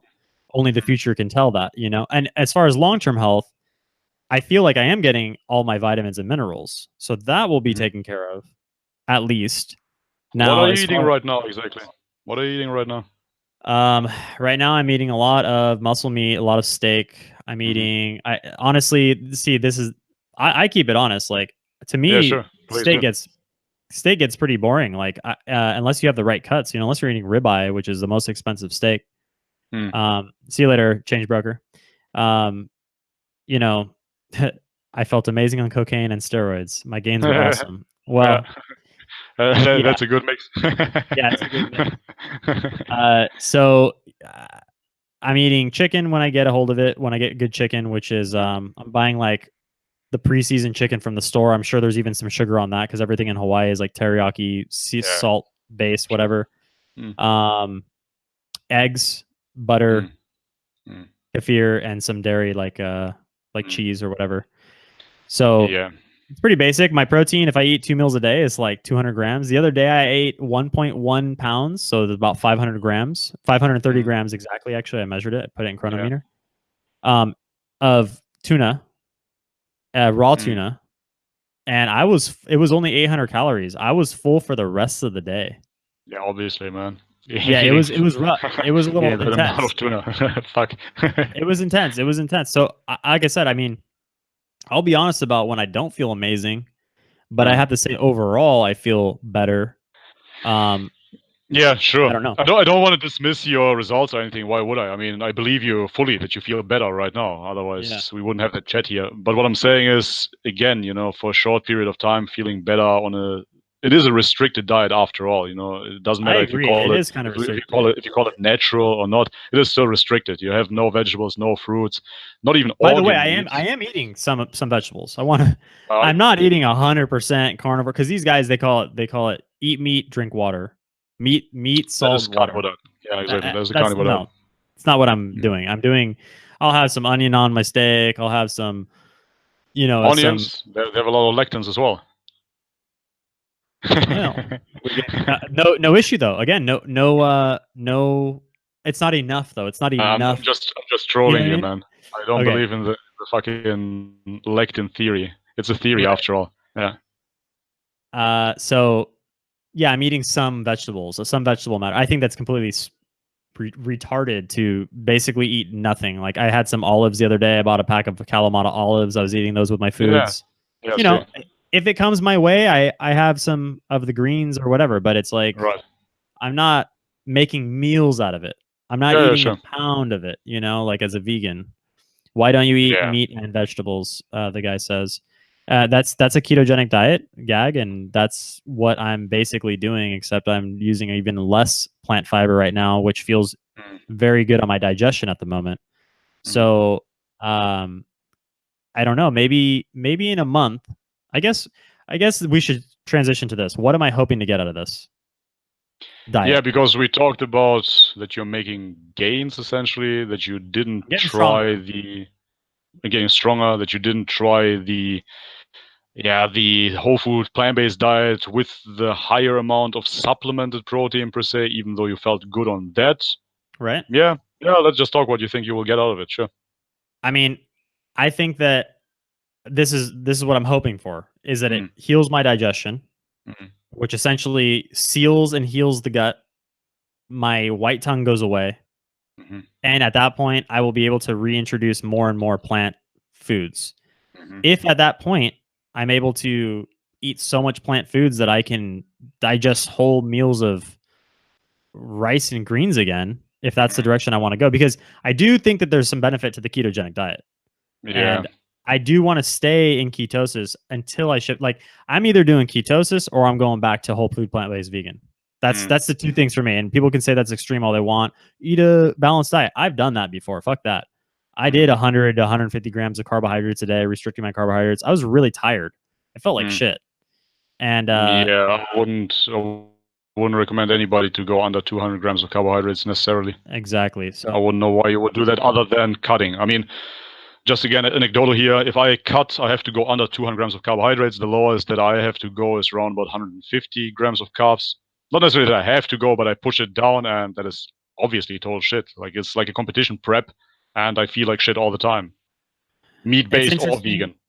Right. It's interesting how eating 150 grams of carbs, because you're just above the you're above the threshold of what you'd be ketogenic, but you feel terrible. Ketogenic is around about 30 grams tops.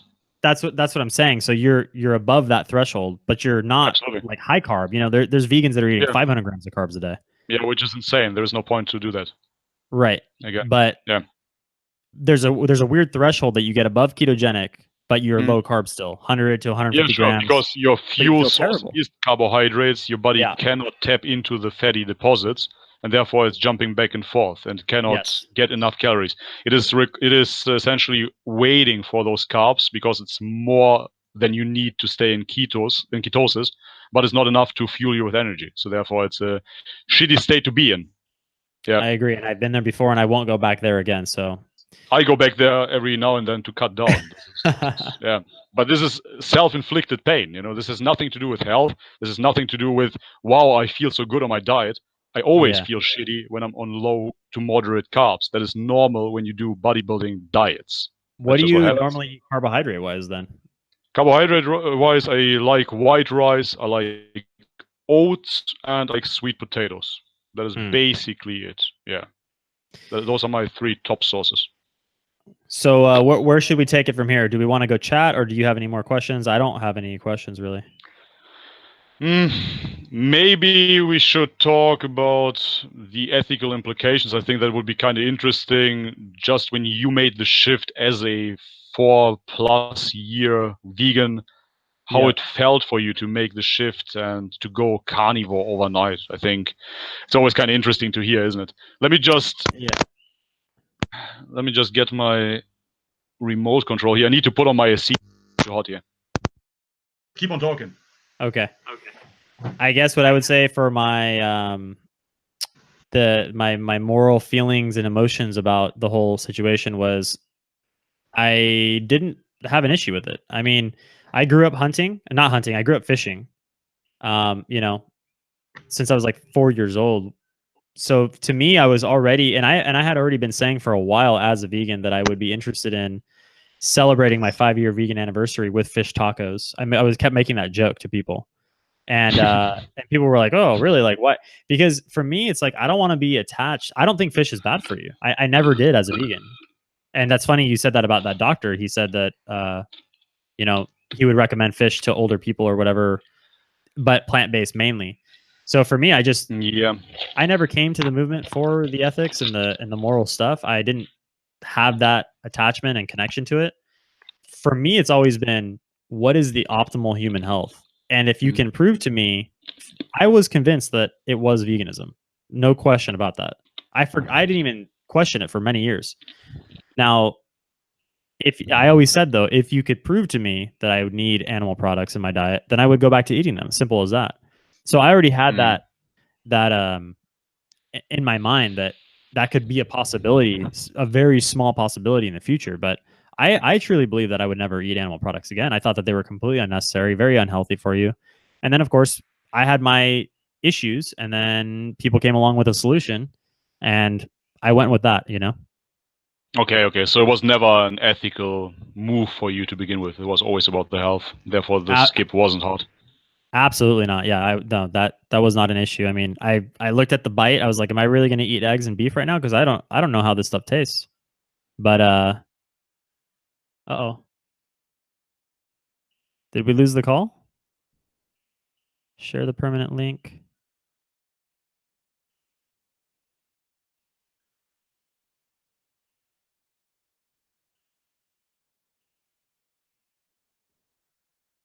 I think we're live, but Bobby is gone. I don't know what he did.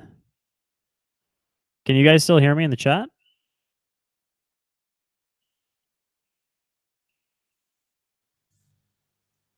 I got kicked out there.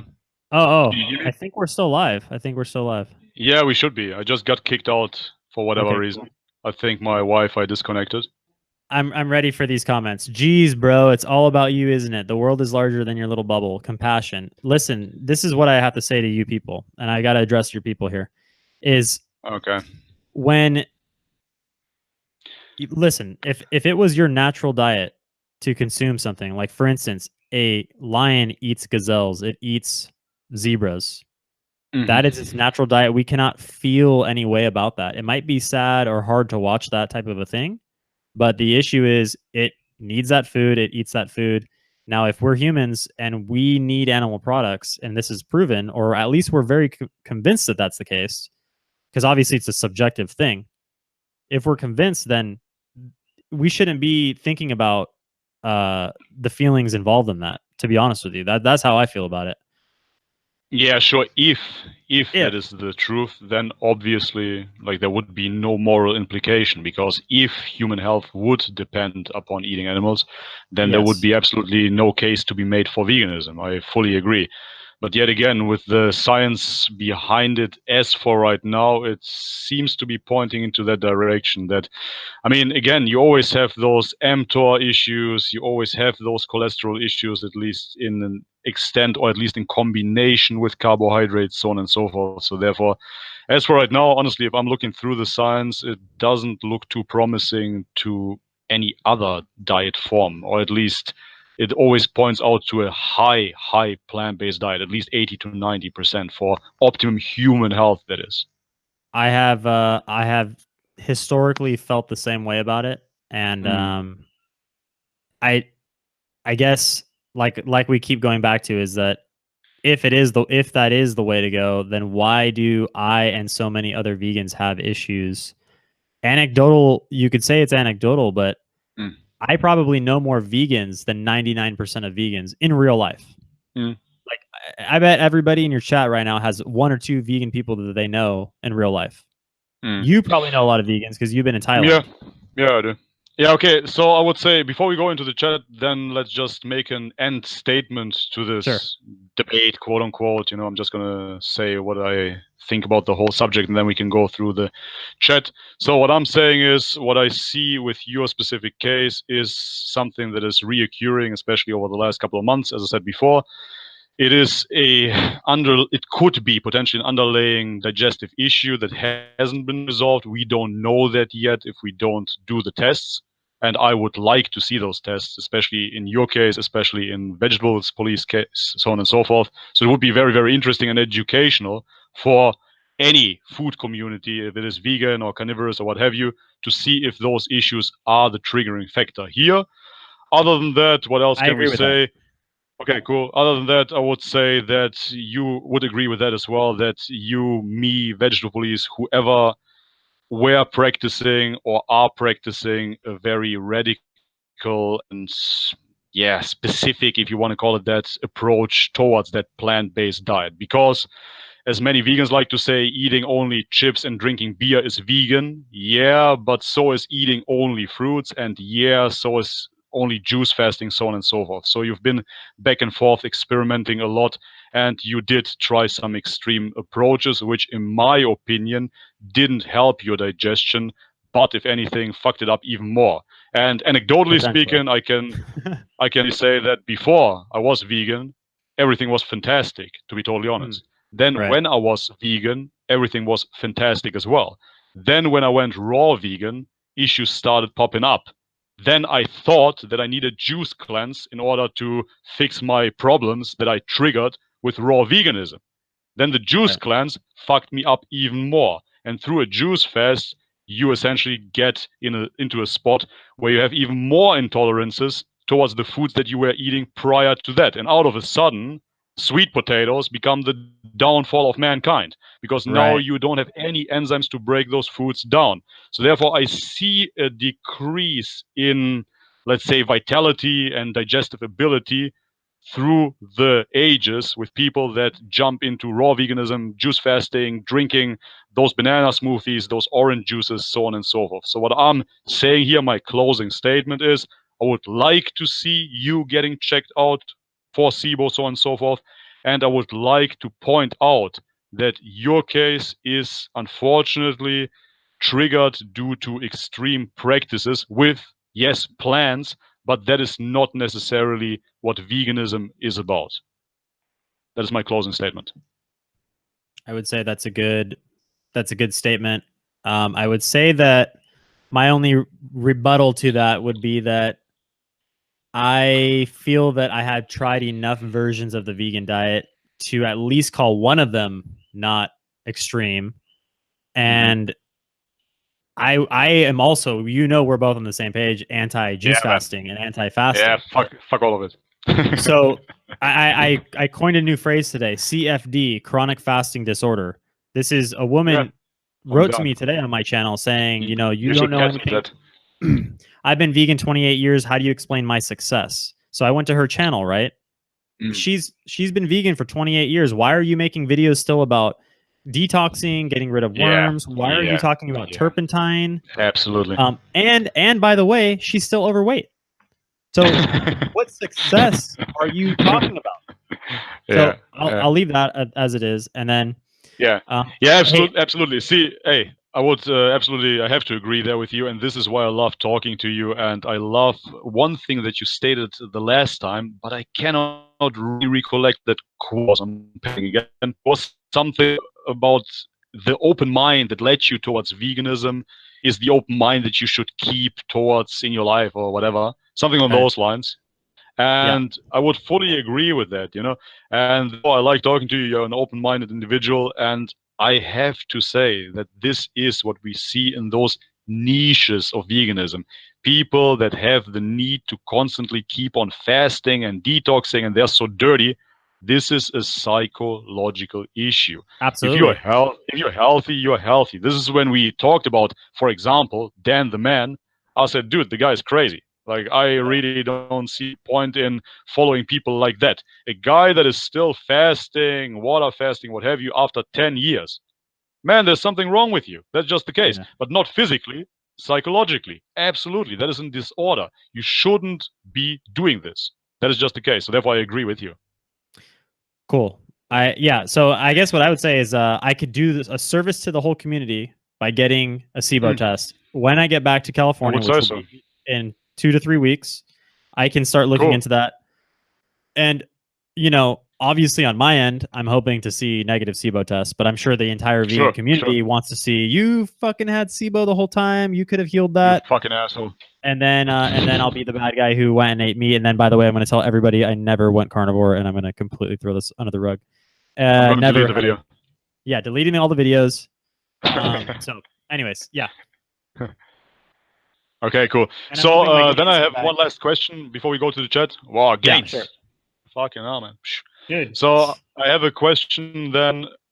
If you, like, let's assume you have SIBO or whatever the fuck, why do you still consider going back to the vegan diet if you don't have an ethical attachment to it?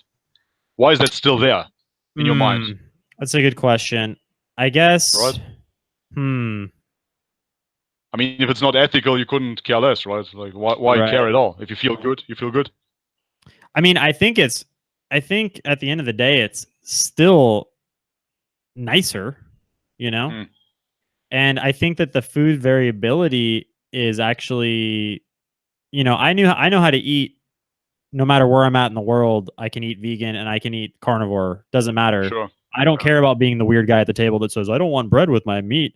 I hear people complaining on YouTube talking about how difficult it is to eat ketogenic and carnivore. It's like, go What? be a vegan. You can't go anywhere. So, Steak, sausage. What's the issue? yeah, what's the problem? You just order bacon and eggs. Are you kidding me? You can find that anywhere. It's idiots. Yeah, So there's dumb yeah, people weird. in every diet, but Yeah. I don't know, dude. I think that some part of me still believes that the vegan diet could potentially be healthier long term. Mm, Deficiencies aside, of course, I still believe that there's a supplemental aspect there that needs to mhm. be carefully examined. But I don't know. I would be open to it. Again, like you said, keep the mind open. That's cool, man. That's really all I could say. Yeah, cool. Yeah, okay. I think we went through all the topics. Let's just examine the chat now because I haven't looked into it at all. Sorry, guys. You got to keep the chat, somewhat primed. You got to respond to them every once in a while. They go Yeah, crazy. I'll try. So let me look into it. Okay. Any questions that you want to answer straight away from the chat? Because again, I'm scrolling through and I haven't seen anything Well, I'm yet. seeing this guy Koza10. He says some animal products is not a plant-based diet. LOL. And this is the interesting thing, Koza10. When you actually look at the blue zones, all of these zones are not vegan. They have a Right. pretty significant amount of animal products still in their diet, whether it's 10 or Sure. 20%. That's still a lot. I mean, imagine you have a 2,000 calorie diet. 20% of that is 400 calories. That's a piece of meat and a couple eggs a day, right there. Yeah. As I just said, I ate a ton of fish. Now we're getting into semantics, right? What is plant-based? What is vegan? So on and so forth. I consider a plant-based diet anything over 80% of plants. That's pretty much a plant-based diet. So therefore, you can definitely have a plant-based diet with a couple of animal products. Well, see, that's the leap. I want to mention that is the leap that the vegan community has taken, and I think the vegan doctors have, like Dr. Greger and these type of guys have made the claim that these blue zone people, they've overhyped the blue zones. They've said, okay, well they're 90 to 95% vegan, so therefore 100% vegan is the best, and that might be I understand what you say. That might be an issue there. We don't know how important that 5 to 15% animal products that's still in their diet. We don't know if that's necessary or not. Yeah, I would say that it might have been necessary back in the day, but due to our foods technology, I see that diminishing, and that 100% plant-based or fungus-based diet can be or should be the best case scenario. Because yet again, as I talked about Walter Longo with his fasting mimicking diet, where they eat fish out of convenience, I do understand that certain elements such as iodine, protein, maybe vitamin D here and there, is easier to get or was easier to get due to 5, 10, 20% of animal products. But I really don't see an issue getting those in a modern day Western society. Because again, I don't see veganism being a natural primal diet at all. Quite the opposite. Right. I think in our Western society, we can essentially fortify our foods or even genetically modify our foods as we have been doing and get to a stage where we can get everything out of those plants. Yeah. I agree with you. This guy says, do you believe that the rice works better for you than a fruit meal? What would you say to that?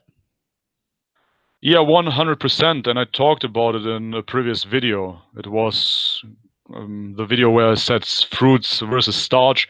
Fruits spike your blood sugar, and fruits are fructose mainly. So therefore, your liver can only store 60 grams of fructose. And once you saturate those deposits, that carbohydrate will get converted into fat, and it isn't going into your muscles, and therefore you're not getting a pump, to state this very blankly. Therefore, it is absolutely counterproductive. It doesn't offer sustainable energy for your workouts, and it's just making you skinny fat over time. So therefore, yes, rice brings you better results than fruit. Absolutely. I would agree with that. I definitely felt I was constantly in a state of getting more skinny fat over time with fruit. And I've shown that in my video pretty significantly, especially before the juice fast. My God, my belly was just disgusting. Yeah, I you showed see the that in side by other side. fruitarians as well, right? Like Yeah. Ted Carr and whatnot. They're all skinny fat. You don't see He ripped fruitarians. Never, never. So Never. let's see. Drew, you said when you heal your digestive issues, you'll reintroduce plant foods again, but your microbiome will be adapted to the meat. Of course, this is a theory of yours. I respect your theory, but again, our stomachs are able to adapt. And I believe that if you reintroduce foods, especially if you do them slowly, that you will regrow that bacteria once again. If that's the case, if that actually makes sense for you to even eat plant fibers. And again, there's studies showing that studies and people actually practicing this, more importantly, saying that less plant fiber is better for the digestion, and then you've got the vegan doctor saying that, eat 80 grams of fiber a day, which people doing that are literally exploding their guts. So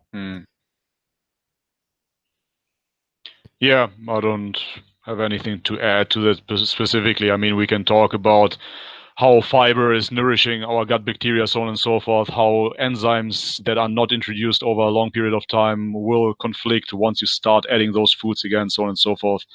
But this would add to, like, again, a vegan gains style debate, which I don't want to be this. Like, let's just move on. John Rose says the opposite end is ripped. What do you say about that?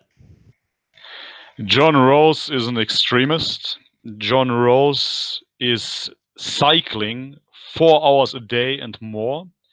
We don't know anything about the genetic blueprint of John Rose. We know that he allegedly pursued professional tennis when he was 27 or 28 years old. So therefore, we can make the assumption that he is genetically prone to carry somewhat of musculature. John Rose made countless statements about how good it is to implement eggs here and there if you have sort of cholesterol issue and that you damaged yourself and you cannot absorb those foods out of the raw plants. So therefore, I don't know what the fuck John Rose is doing behind closed doors. That's just the case. I have no idea what the fuck John Rose is doing. I don't know if he's munching on raw eggs like so many other raw vegans. I don't know what he is doing in order to avoid eating some sweet potatoes and some tempeh like a normal human being. So therefore, John Rose is not a reference point. John Rose has no basis in the scientific community. I said that before. We don't have clear-cut evidence on John Rose. He's just a guy on YouTube. That's it. So I got a question. Drew, would you continue to eat the way you're eating if you had to inseminate, breed, feed, and kill all the animals you eat yourself? Why and why not? So I already touched on this. I grew up fishing. I have no issue with fishing or filleting fish. I've literally filleted fish since I was 5 years old. I have no issue with that. I've eaten raw salmon eggs. I've eaten raw fish my whole life. I enjoy it. And if it came down to inseminating and doing all this stuff, no, I probably wouldn't, just for the fact that I'm not interested in that labor. And I don't think that really means that you don't deserve to eat that food. I mean, if I had to source my own meat, I would easily hunt. And let me tell you also something. When you live in a place like Hawaii, where you're very close to nature, you see the life cycles. You see where you're close to life, you're close to a lot of death. And what I mean by that is I see a lot of dead pigs here. I see a lot of dead animals. And you see the destruction also that these pigs cause on the land. And they're a huge nuisance. And honestly, in my own backyard, I've had the pigs come through and tear things up. And I would have no issue. I would have no issue shooting one of those and eating it. No problem. To be perfectly honest. Okay, that answers that question. Yep. Yeah. That was addressed to you. I personally wouldn't do it because I grew up around slaughter and I never could do it. I fished once in my life and then I started crying like a little bitch. So therefore, me, I can't. I don't think that is, I mean, if we all grew up in the Maasai tribe, like they can't wait for the day they get to go spear a lion. So obviously a big part of that is cultural. So all the vegans, that's something I don't agree with the vegan saying, would you see a cow, you want to pet it, you don't want to eat it. Well, it depends how you grew up. You know? Not necessarily. I mean, of course, a lot is conditioning. So again, anecdotal here. I grew up, my cousins, my uncles, everybody. I saw that. I always was absolutely shocked seeing that. For me, it was the worst thing ever. Really, literally, like that was the worst thing in life. I hated it. And my cousin, for example, who is a butcher and a hunter nowadays, when he had to kill his first cow, Yeah. he told me about that we will never forget it. He stabbed the cow, the blood came out, and he passed out. So that Wow. was his initial reaction. So then he had to do it again because it's the family business. So a Yeah. couple of days later, he had to stab the cow again. Another cow, obviously. The first one was dead. Yeah. And he stabbed that cow and he passed out again. So he Wow. had to, yeah, he had to condition himself to essentially don't feel, so to speak. And yeah, now he's a butcher and a hunter and enjoys doing that, I guess. So therefore, everything is conditioning. I mean, to give that example, you can take kids from Africa that are child soldiers, and if you would rape and fucking kill a woman in front of them, I'm They sure wouldn't they even bat an eye. wouldn't blink. Exactly. Right. If you do that in front of a Western child, those kids would get traumatized and would be in therapy a couple of years later. You know, so that is obviously conditioning as well. Do you see Either anything way. in there? Somebody said, will you get your blood tested after 30 days? No, Jen, I'm not going to get my blood tested after 30 days. I had very good blood tests as a vegan after 2 years vegan. High testosterone, everything was good. If I feel good, I'm going to keep doing it. But I already talked to Bobby about this. I am considering getting a SIBO test when I get back to California because that will be more readily available there. There is nothing here. Yeah, okay. Yeah, I'm scrolling through to check if I see any questions here. No,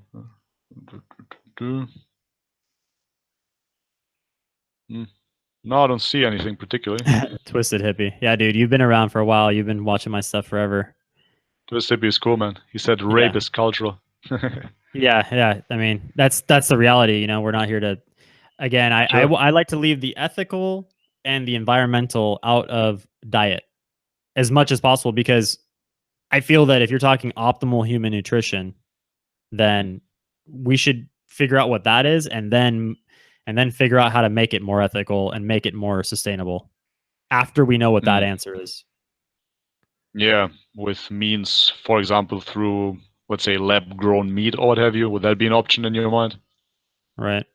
So this guy wants to know if I notice an increase or decrease in strength when I started eating meat. And I will say objectively, I've been tracking my lifts since I went, not my lifts. I do calisthenics only from home. So I work out 100% from home, but I haven't changed my workouts and I'm gaining pull-up reps. I went from 8 max pull-ups to 14. Today I did 14. So that's a 50% increase. I mean, I don't know if it's going to continue at that rate forever, but it's looking good. My body kind of looks the same though, to be honest with you. I haven't really lost you that won't. much fat. Yeah, after a while, I'm going to tell you that straight away. If you want to bulk up on a ketogenic diet, that is almost impossible. You will need to introduce carbohydrates at some points to gain the weight. Otherwise, you will just keep on running through the fats. For gaining mass, not recommended the ketogenic diet from a bodybuilding standpoint. Okay, Absolutely not. Good to know. Yeah, it's just the case. You will have to implement rice or potatoes at some point, which then again is not a ketogenic diet anymore. Right. And then at that point, I would almost rather just go back to eating plants. I mean, if I could do it with good digestion and not messing my teeth up, I would probably just go back to eating like that, I guess. I don't know. We'll see. Yeah. Yeah, about the teeth issue again, I mean, that is mainly due to those fucking fruits. That's just the fucking fruit.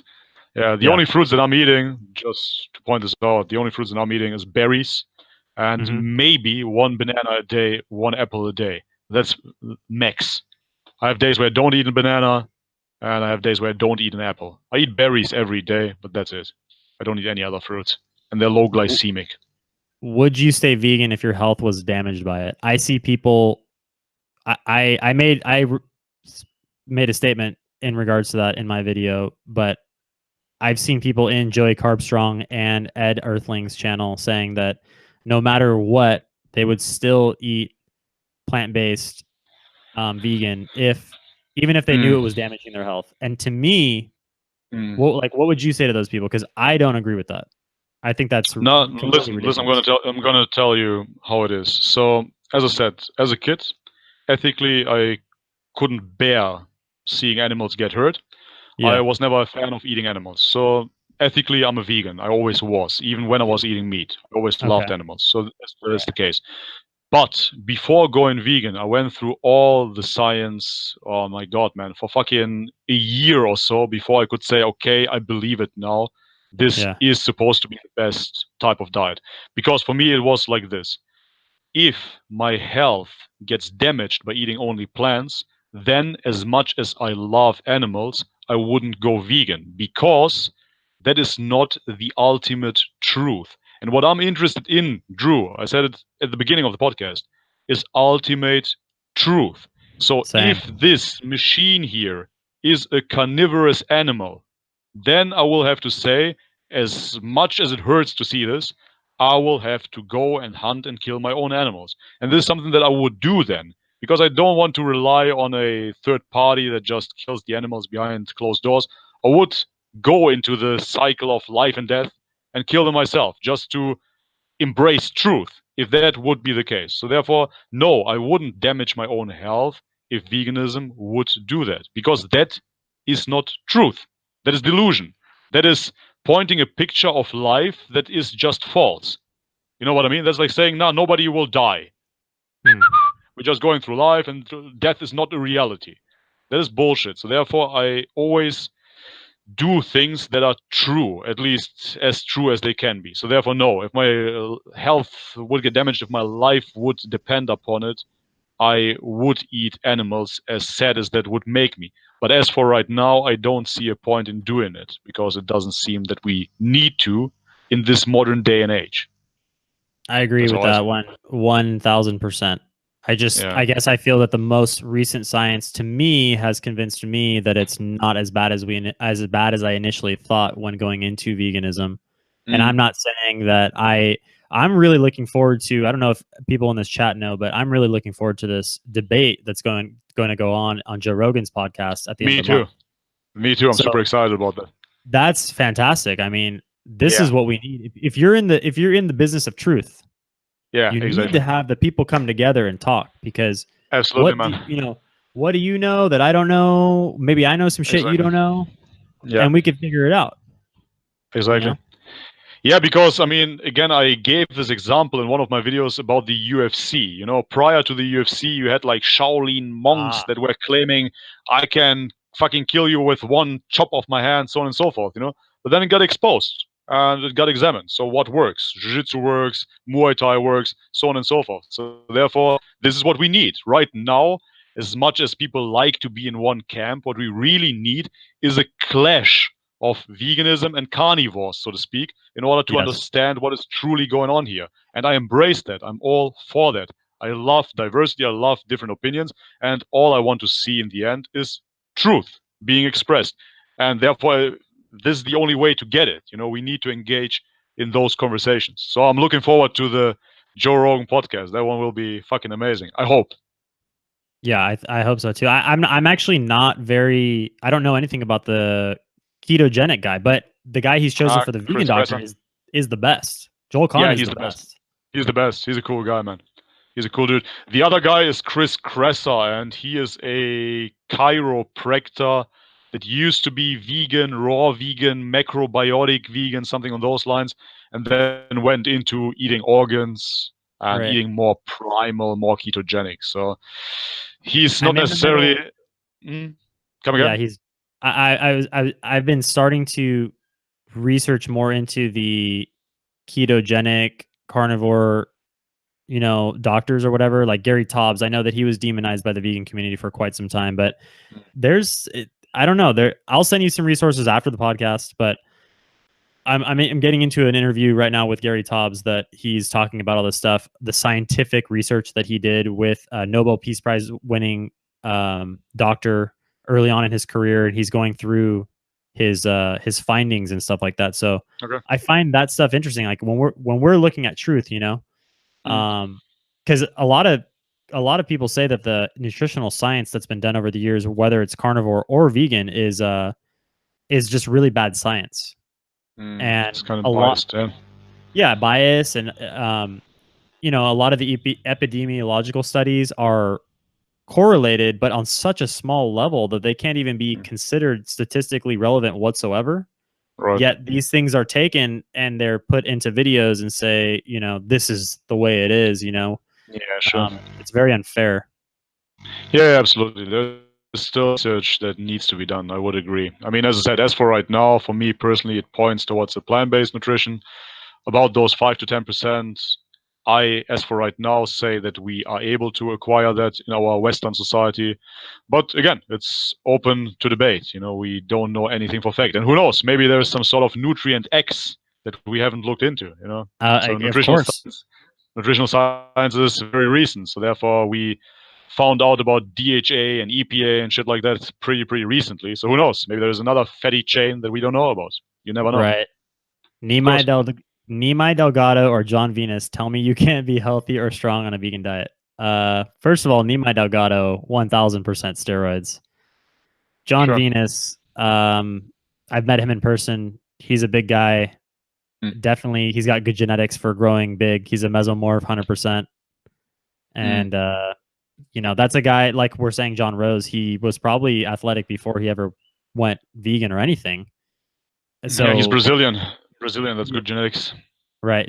True. I have a friend who's actually, well, he's Portuguese, not Brazilian, but good genetics, very good genetics, very big. Yeah. Guy. So, yeah, I absolutely would agree there. Again, I'm the vegan, but I always critique vegans because I hate dogmatic belief. And again, I'm in the pursuit of truth. So therefore, Nimai Delgado, that dude, to be totally honest here and brutally transparent. So that dude has been vegetarian all his life. Okay, so he was still getting animal nutrients. If that is needed or not, that is the debate that we are having right now. We don't know. So when he went vegan couple of weeks before his first competition, right? So just a couple of weeks before that. So he built all his mass prior to that. Then a couple of weeks before his first competition, he goes vegan. Then he becomes this vegan bodybuilding phenomena. He's been vegan for 2.5 years now or so, not even 3 years. And yeah, since then he's losing competitions. Every time he enters, he's getting worse and worse and worse. So therefore, yeah, that's just the reality of things from a bodybuilding standpoint. So therefore, is he a great example for building muscle on a vegan diet? No, he isn't. So I just have to point that out. I do want to make an anecdotal. I forgot about this girl who I'm friends with, this British girl that I spent a lot of time with. She couldn't lose weight as a vegan. She's lifelong vegetarian, 7-year vegan. Probably high carbs. Definitely high carb. She did the whole We're also for thing, full force. Yeah. But when I got a hold of her and I started working with her, and I'm not a fitness consultant or a dietitian, but I know about calories, Yeah. And so I got her on the high protein, low fat, like undercutting her calories. She was doing like 1,600 a day and she was working out almost every day. So by all means, she should lose weight. She's also 5'7", which is pretty tall for a woman. She wasn't losing any weight. She had no normal period since she was 15 years old. She's 24 years old. So something was going on hormonally in her body. She started incorporating animal products within the past few months. So 3 weeks onto animal products, she got her period back. Has been 9 years. And then also she grew some breast tissue size back because they were like basically deflating. So it's anecdotal, sure. Maybe she could have supplemented whatever she was missing on a vegan diet because clearly she was missing something. Yeah. But see, that's why we. Yeah, I see. See, this is why we are having talks like this, or at least I want to see more talks like this, and especially between medical professionals. Right now we're just two dudes on YouTube talking.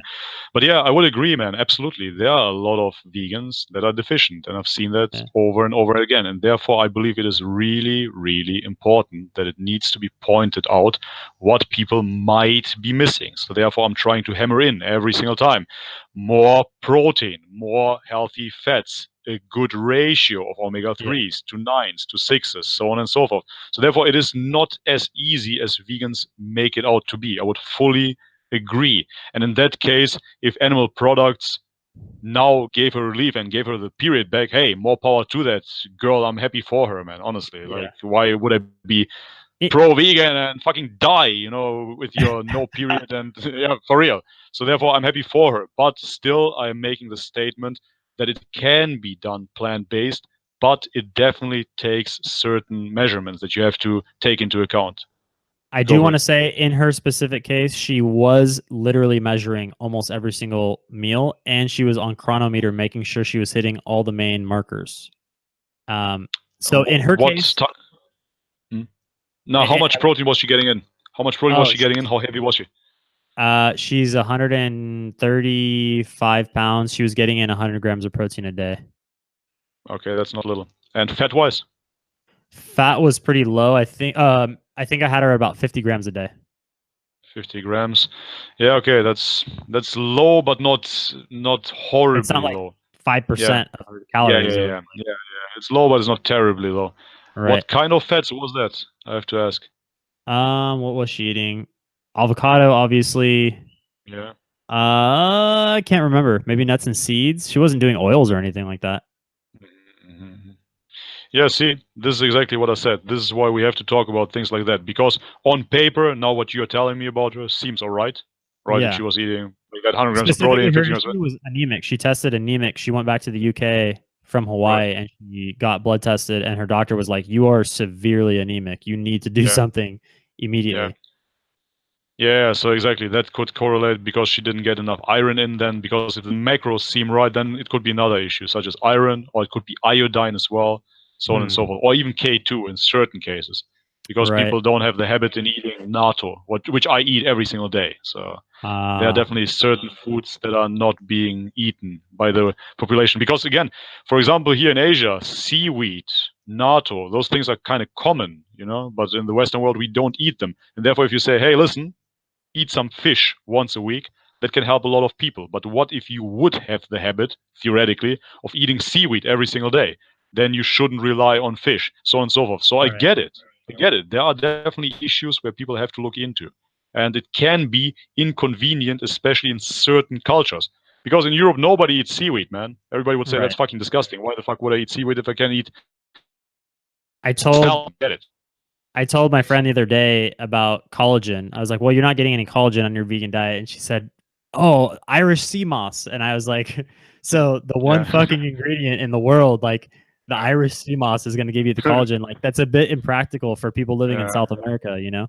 Yeah, So there is a certain mushroom as well that produces collagen, but there you go. See, it's a yeah, certain mushroom.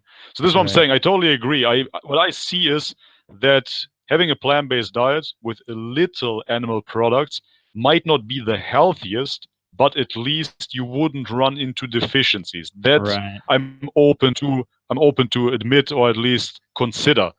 But yet again, it is possible to make it work, but with the current state of knowledge and cultural conditioning, people could potentially miss out. Because again, fucking Irish sea moss, Japanese wakame seaweed, a certain mushroom, so on and so forth, that is not very practicable for many people right, if they require those things. If they require those things, that is. right. Yeah. Okay. Yeah. Uh, so Yeah. I A couple feel more questions. hungry right now. Hungry? Really? Yeah, That's I because gotta. you're deficient on your carnivorous diet. I'm gonna get some kefir in right now. I'm telling you right now. Deficient. Deficient. Well, so Okay, man. Hey. how? Yeah, Yeah. No, I no, was no. gonna Go on. say. I was gonna say.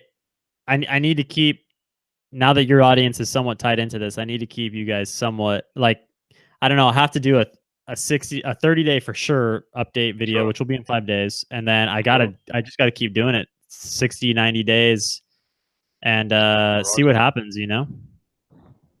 Yeah. Yeah, I will definitely link your channel down below for people that are watching this now or even later on once this goes online, so they can definitely check your progress. And I would say we do this again, right? So once you Yeah. have more insight, I really enjoy our talks and I think it's very entertaining. And it is, let's say, of value for people that are looking for subjective truths or in the end ultimate truth. I believe that this is really, really something that we should keep on doing. I agree. Twisted Hippie, how best to talk to me? Hit me up on my channel, man. You know where to go, or go to my Instagram at Drew Morg, and you guys can talk to me there. Cool. Yeah, so I agree. This is the Truth Diet Podcast. No question about it. So we're not here to BS each other or you guys. I like the sound. Yeah, that's cool, man. The Truth Diet Podcast could be a thing, huh? A carnivore and a vegan talking about diet on one show. That could be definitely a thing. Sounds good. Yeah, all right, guys. So let us know if you like this chat. Post in the comments down below so we know if we should talk about this again or something else that is of interest to you. I will, as I said, link the channel of Drew Morgan down below so he can check out his progress. Please only head over there if you have love to share. Don't head over there and give him shit. I do not approve of that at all. Drew, as I said in the beginning, I have nothing but love for you. I really thank you that you had this talk with me. I'm always interested in your personal progress, so on and so forth. Definitely hit me up in the near future, and we're going to do this again. Sounds good. All right. See you guys. All right, brother. Later, Bobby. Enjoy the food. Have a good one. Bye-bye.